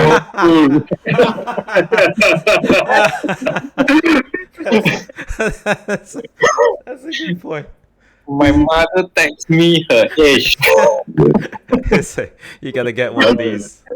No, for real, it's like she shared a video of like I think Miss Pui just bought a Lambo. It's like she's like yeah, she's 24 years old and she bought her own Lambo. It's like wow. Nice. Wow.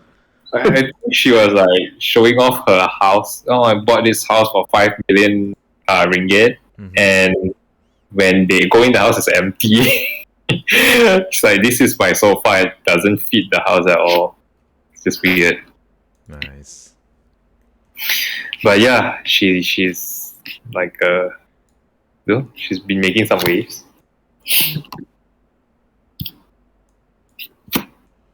Any other NFT projects you guys been following and you think it might click with metalheads? What do you guys think? Good question. Yeah.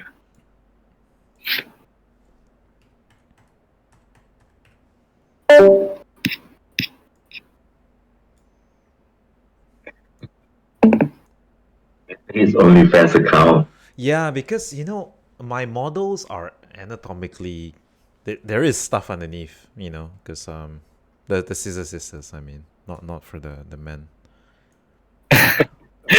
So that would be interesting, huh? It could work. Yeah, we're new times. Yeah, new modern problems calls for modern solutions. Yeah, like we in the build up of war chest. Time to sell nudes, digital nudes. You got war chest with chest. With chess, yeah.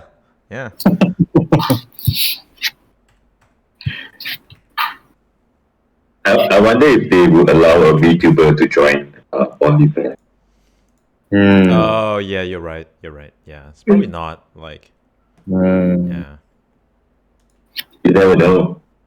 because that will create all kinds of problems. Okay, let's not go there. Let's just deepfake our Caesar. Yeah.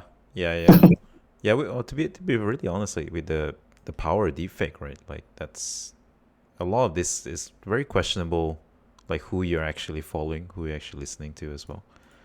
Yeah.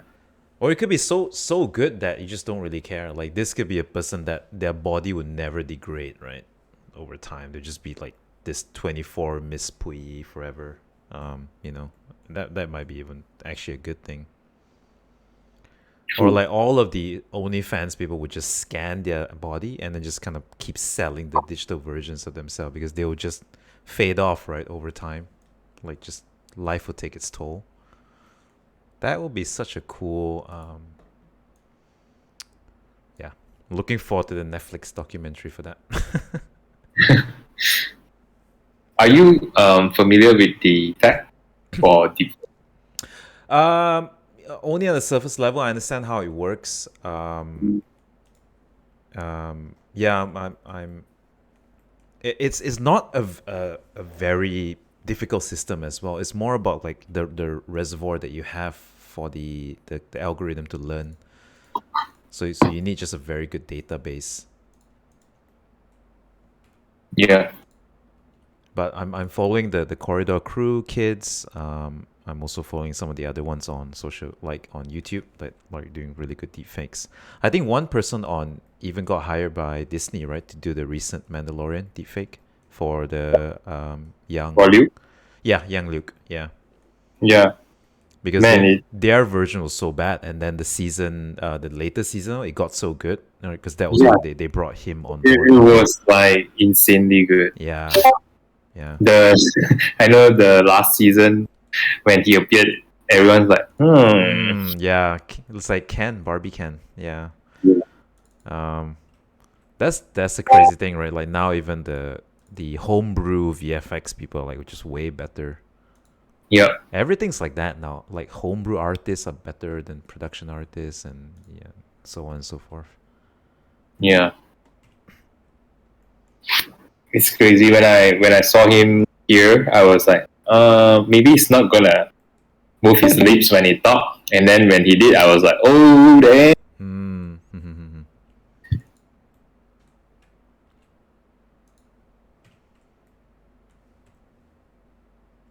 I'm gonna press render. Oh, I haven't even saved. That's amazing. Oop. Let me save and I'll render this out. Noise.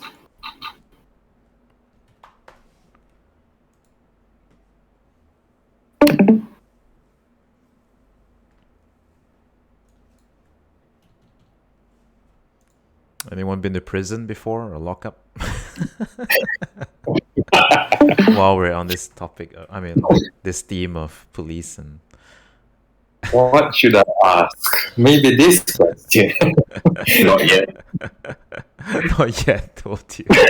Actually, I have an interesting story. Like one of my friends recently went to lockup, and kind of found like enlightenment in the lockup. Yeah, he was thrown in for like 3 days, and I think the first day he was just like really angry, but by the second and third day he said that he found himself. Wow. Yeah. So Sounds like an intense person as well. That to he is a very intense guy. Okay, yeah. Normally you go to Bali, that will do it. Like, yeah, you don't have to go to lockup, like. Jesus is not enough. I need to go behind bars. It's like, my goodness. Chukobula Bang says, not as a convict, but for charity. Unclean Roach, like, does it have to be in lockup or do handcuffs count? Do you mean on the bed? Raydom's like, no comment. Oh, Raydom's the real gangster here, man. Yeah. If someone says like, no, don't talk about it, it's like then like, oh, this is a real baller here. Yeah. You from the hood.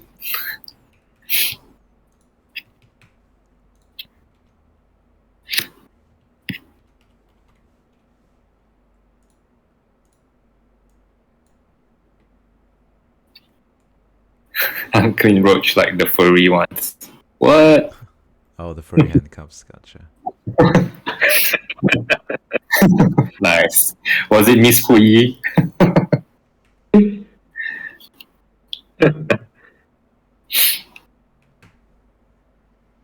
I remember back in high school, there were some boys who skipped, and then police took them to the station, and and they asked them to strip down, and they got flicked. Their balls got flicked by the police. I don't know. Wow. Yeah. Like, Sounds like when- something. Yeah. I totally believe that.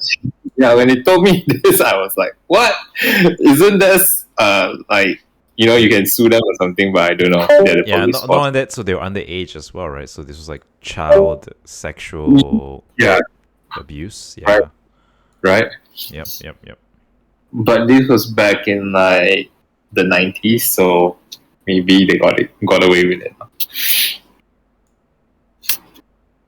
Yeah, we're pretty relaxed about these kind of things as well, right? It's like, yeah, you deserved it. Yeah, ball flicking. Yeah. If you only stayed in school, the policeman wouldn't flick your balls. That's what we say, right? Like, Will that be one of the traits for Metalheads police? yeah. Oh, yeah. I think they're gonna have to do more than like flicking balls. Oh, flicker! 0.08% trait. Ball flicker. Yeah, Fuck. you guys better observe your V2. If there's some pubes on the finger,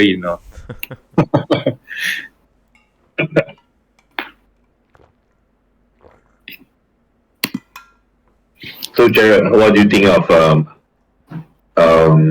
the level of corruption for ECPD or its Eternity Police Mm. on the scale of, zero in Singapore, and probably they shouldn't use a comparison. They could be more corrupted, right? Yeah. My favorite benchmark was the RoboCop 1. I always loved the idea of privatized police force. So I like the idea because it's not like the traditional like I kind of pay you money under the table. That's like the Gotham vibe, right? Where it's like a seedy underbelly. I like that one more because corporations by nature are corrupted, but at a mass scale, right? Where it's kind of part of the establishment, and I thought that would be more interesting. So I'm thinking they would still have. Yeah, I'm not sure yet. Like, I'm trying to see like what would be a fun way of playing with it.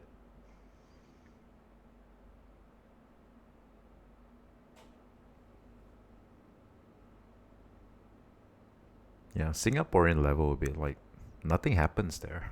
Like, so it'd be Yeah. not much of a. Yeah, Singapore has so low crime that I heard a story where someone stole a phone Mm. and they sent SWAT team to his house. Oh, nice. The SWAT team's like finally a phone case. I can actually put on my boots. Yes! Work! Oh, pink soap, 99%. Sabaki. Oh no. Okay, Malaysian, and we're bringing Malaysian politics into this AMA.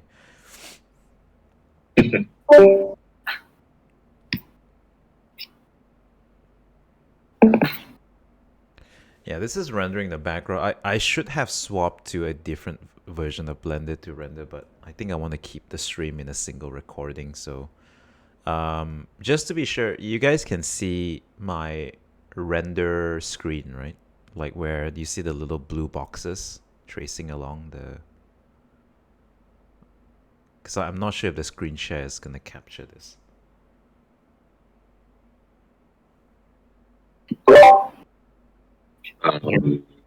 Mutalog just shared like a photo of him holding a table spot with AirPods in Singapore. Oh my god, there's like so many warning signs at the back.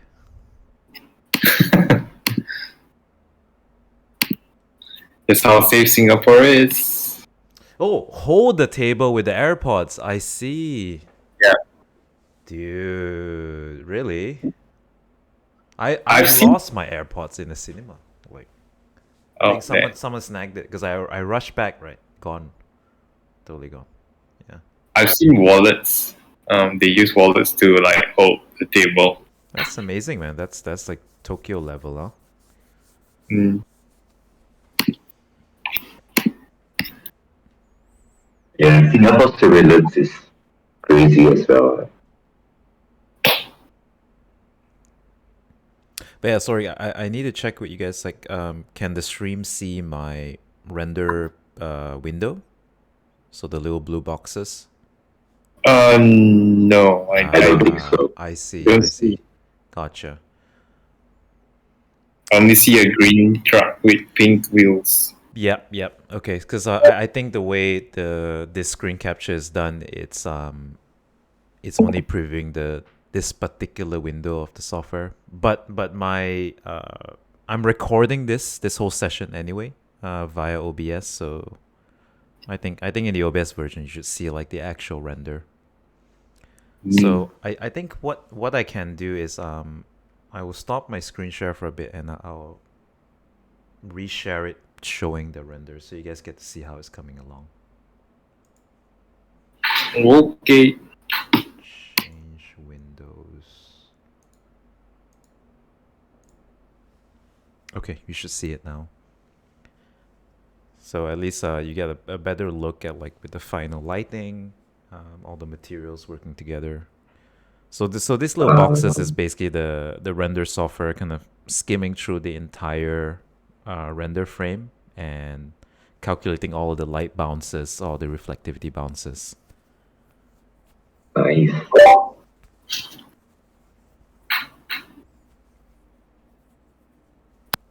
It's normally supposed to be faster, but I'm using a different version of Blender.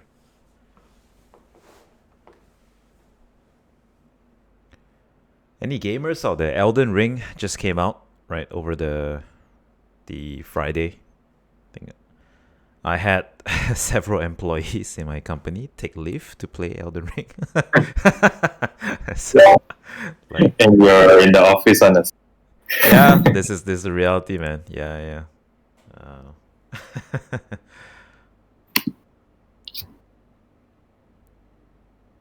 It's on PS5, I assume. They're playing on the PC, yeah, because they don't have a PS5 as well. Yeah, I actually went to the Sony store and he was telling me like the wait list for the Malaysians, at least for the 2020 batch, is still 1,000 person long. I'm like, wow. Yeah. Okay, that's fine. Just play on PC. Mm. But there's a big resale market, right? Yeah, and so man, I'm so angry. So I always go check and I'm like, I can afford it, but I don't want to give you my money, man. I'm gonna wait for Sony because Sony said that they're gonna build like additional factories to kind of keep up the capacitor, the production. They're gonna help like other third-party vendors, kind of keep up with the demands of the whatever fuck they need, which at the moment. Mm-hmm. And so I'm playing the long game here. I've bought PS5 games, so I'm just holding on to them really long term. Like I'm not gonna cave, which is also the reason why I've been playing Halo Infinite on PC because it's my only outlet at the moment. What's the premium for the resellers compared to?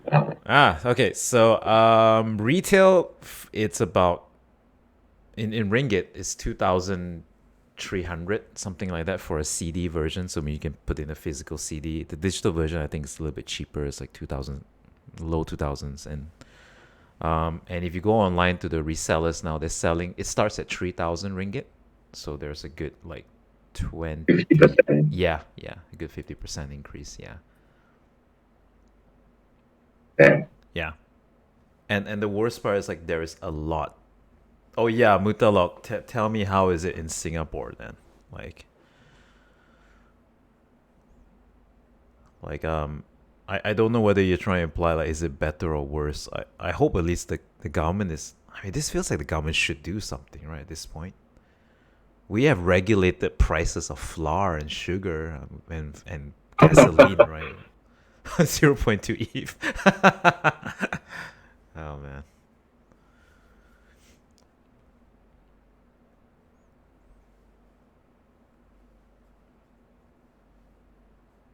Shit, I think my chairs didn't render. Oh man. You guys can wait another 20 minutes, so 10 minutes, right? I want to re-render this. Okay. Yeah, I'm gonna cancel that. Fuck, I hate when that happens.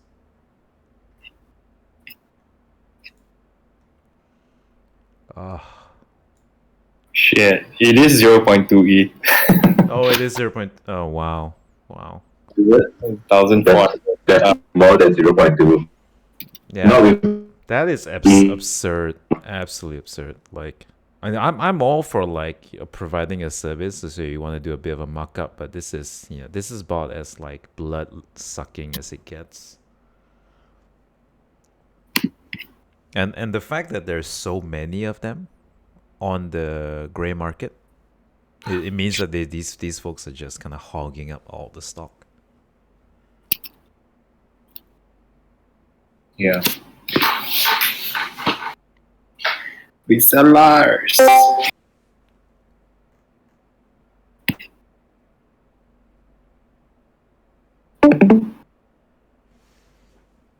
You know what? This is I'm gonna change a different approach here. I'm gonna load up the faster. There's another version of Blender. This is you have to pay extra for this, and it's called K Cycles. Low key flex.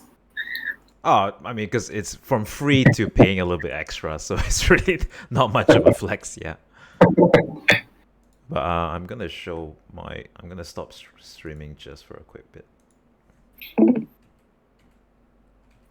I'm still here. I'm just gonna load up my Explorer. I don't want you guys to see my porn folders and etc. Yeah, sensitive work files. Okay, case like Favorite porn actress. Yeah. Oh, are you asking me? Yeah. Wow, good question, man. I feel like the amateur work has more heart now. You know what I mean? Like it's less polished. Like more real. Yeah.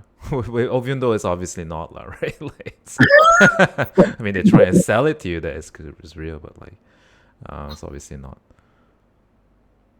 I don't know, man. Like, but last time was like a big deal, right? Like that like you had like the wood porn star actually meant something, right? Like it was like I think there was even the porn awards. Yeah, I think they did. And I remember the Pirates of Caribbean porn. That was amazing. That the production value for that was so good. They won like a lot of awards because of the production value. Yeah.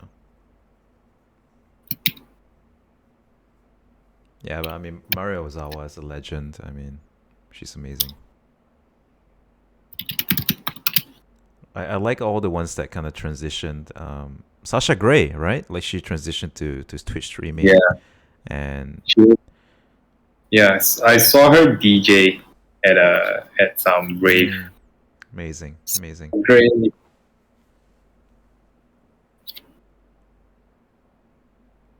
Yo, you know how just now it was slowly sneaking across? See how fast this version is? Love it. Love it. I'm not seeing any stream right now. Oh shit, sorry. I totally forgot to share. Sorry. Yo. But the recording is still working. Yeah. But it's basically full screen already, and now it's just kind of climbing up the samples. So essentially the samples are like the passes. So if you look at it now, it's like very grainy, and so the more samples it puts in, kind of keep filling up those grain and gradually add more depth. So it's only a 64 out of the 256, so it should be quite a nice polished render. Send this to Tesla and Toyota.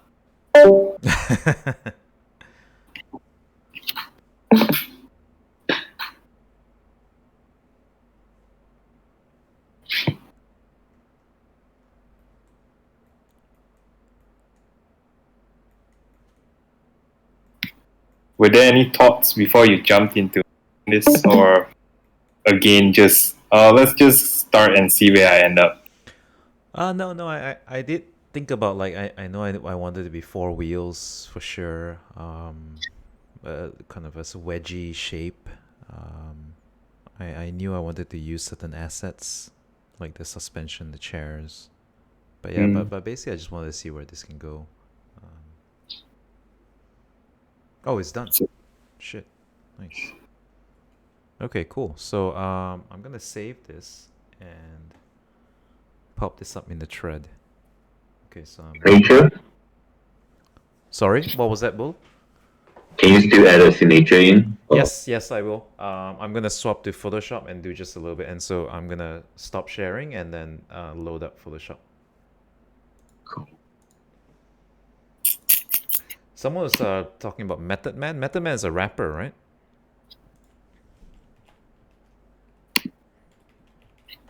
Method Man's NFT.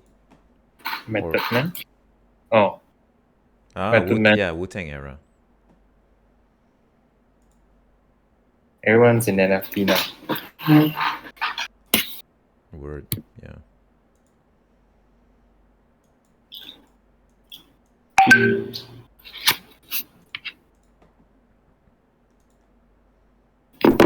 I know I was in the odd key, I just jumped in because I'm a big fan of Todd McFarlane. Not so much on Steve Aoki. I'm just not really into his music, but also was curious to see what they were doing.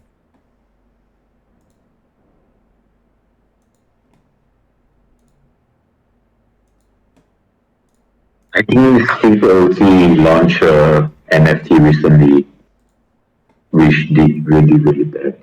Aoki will. I see.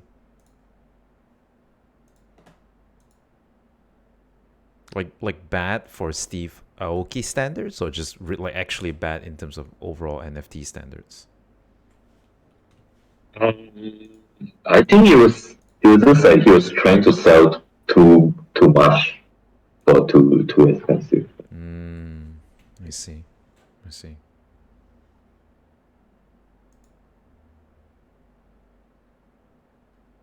Anyone saw Pixelmon NFT drop review? Anyway, Pixelmon was like one of these NFT where they did an auction, right? So it started at the price of 3 ETH, and it pretty much got minted out almost immediately. And it turns out really, really, really bad. Let me share some pages.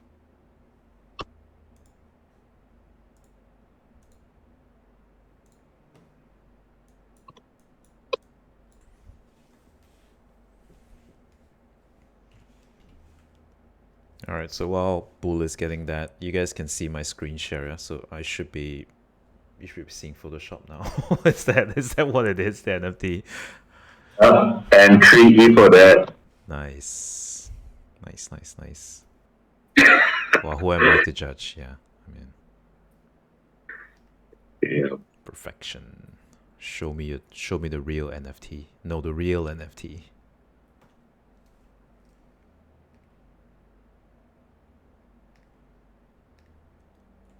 Okay, but anyway, this if you guys are looking at my screen, this is my hack for prepping my renders. I like to use this fine edges technique, and basically once I have this layer, I can actually just extract from my render, and I get to kind of work in this very nice subtle scratches that you see on mechanical designs. So it's a great way to add, detail, life, wear and tear onto your renders relatively cheaply. It's maybe not the most obvious thing, but you can kind of get a sense of it. And I think one of the biggest sins about a render is like it looks very digital or perfect, so you kind of have to work extra to add imperfections to it. So this little scratches and whatnot helps a lot. I used to do this manually. Like I would kind of zoom in with a 1 pixel brush and then just kind of work my way over. But yeah. So a little bit of color, a little bit of life here. I think we should be good to wrap up. Do the two of you want to transition to any other topic while I kind of put the finishing touches on this bad boy? Sure.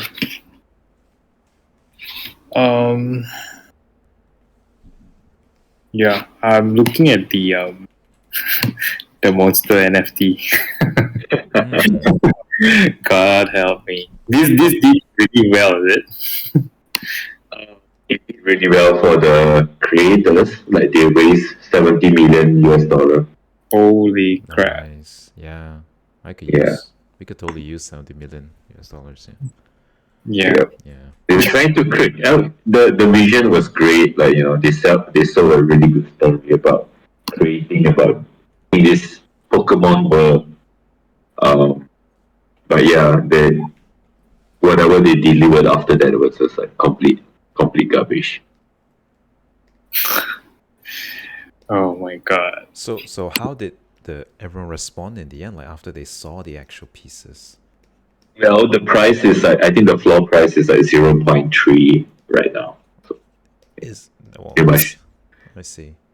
What was the mean price? Yeah, what was the mint price? Yeah. 3 ETH. Oh my goodness. Yeah, it was like a Dutch auction. It started at 3 ETH and ended at like 2.8. But most of them like were sold at like 3 ETH. Shit. Wow, I'll be royally pissed. Yeah, that's insane.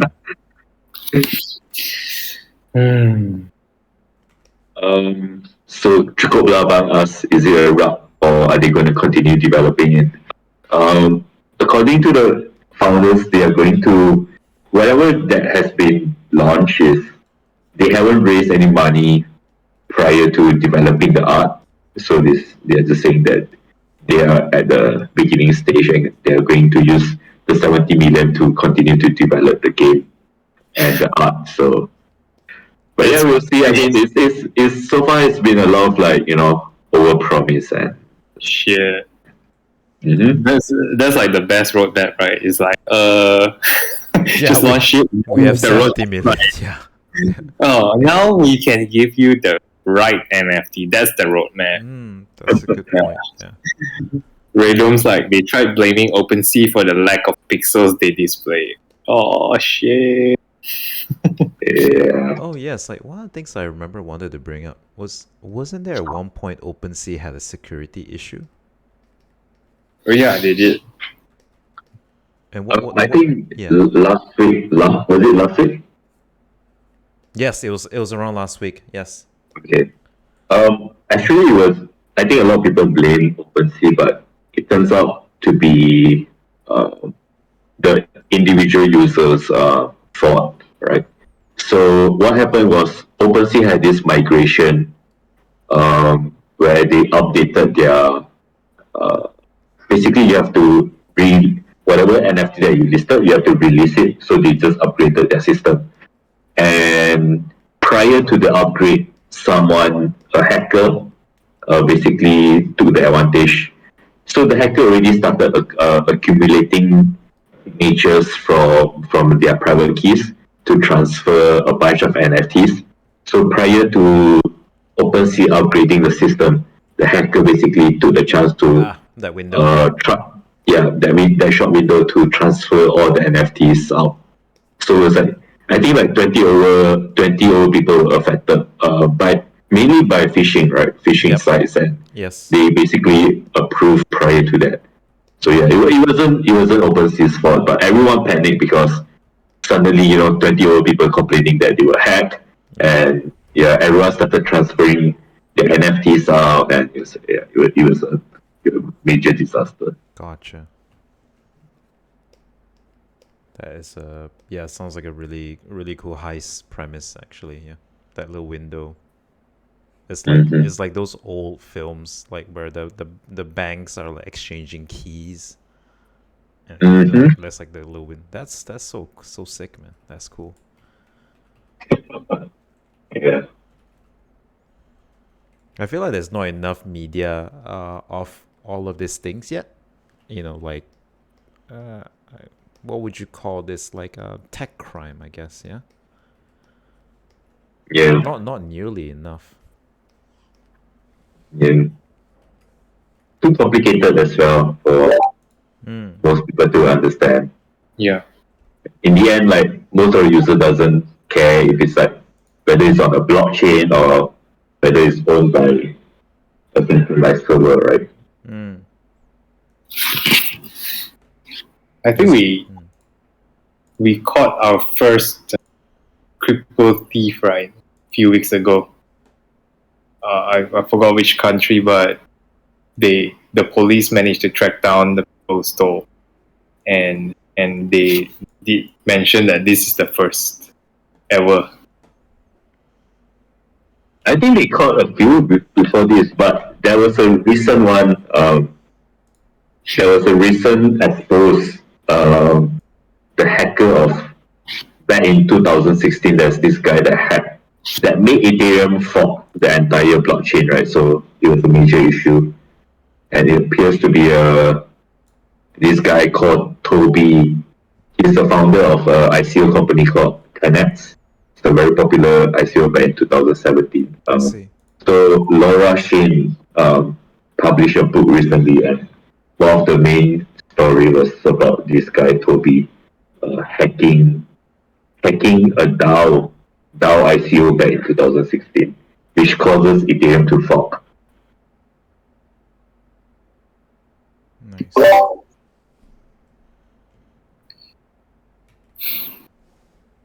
But do you think can the crypto world mature without governance? Can it be Wild Wild West all the way? I think yeah, so far code is law, right?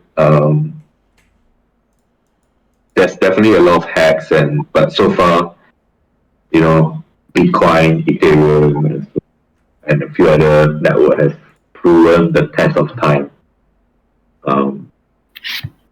Yeah. There will continue to be hacks and exploits, but there's I think, but the main chains are strong enough. Yeah.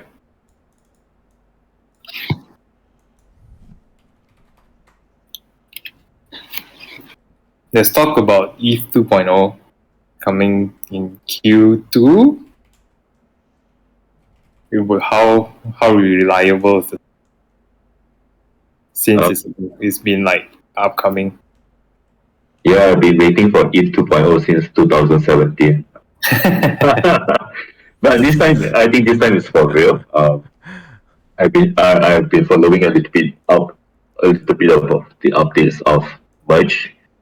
Right. Basically, they call it a merge, where we are moving from proof of work to proof of stake, where we are no longer going to be relying on the mining machines. We are going to be moving towards the staking. Apparently, I am not exactly a technical guy, but apparently it's a major breakthrough.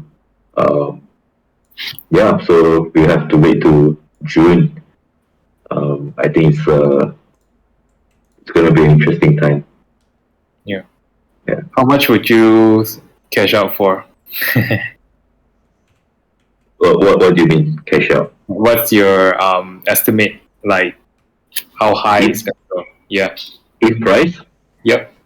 I have no idea.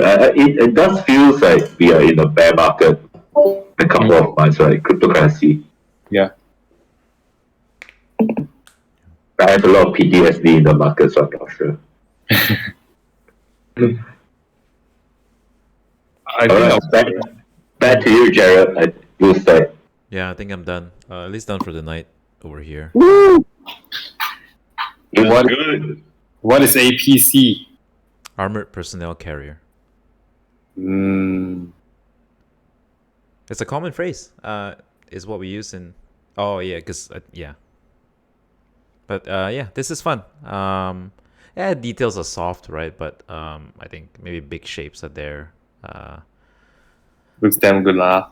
Oh, thank you. The undercarriage is way too big of a gap. I think if I fill this up here, then we're gonna get so much more. Yeah, and there's no doors, so it's like a very bad for accidents. It's like everyone has to rush to the back. So not much safety protocols. Not really road insurance friendly in Eternal City. But yeah. I think the idea was like that brutal, kind of like oppressive police style aesthetics, which I think is always very, very nice to look into. Yeah. But yeah, folks, this has been really fun. Yeah, I wish I was. Drunk. Yeah, I wish I was drinking. Honestly speaking, yeah. We'll probably like prep music and drinks for the next AMA. Yeah, that was fun, right? Where we had the music thing going on. Yeah, it sort of lifts the mood a bit. And I think like even I think probably the next time, because we'll have more confirmed details with the writer, and maybe we could drop a little bit more info bombs during the AMA. Yeah, that should be really fun. But yeah, thank you everyone for turning out. It's a nice turn up. And Thank you so much, guys. We'll definitely keep you guys updated and don't keep you guys in the dark so much. But if any concern at all, just leave your questions. We are observing and we are always watching. Yeah. Yeah, thank you guys. Thank you for sticking around. Thank you for joining us tonight. Yep. Thank you, everyone. all right. Go and go and look at Miss Pui. Have a good night. yeah. I'm gonna check her out. Like I'm really curious what she looks like. Yeah. You're gonna end up home at like 1 a.m. tonight. All right. Okay. Bye. Bye, guys. All right, cheers. Take care. Bye. GG.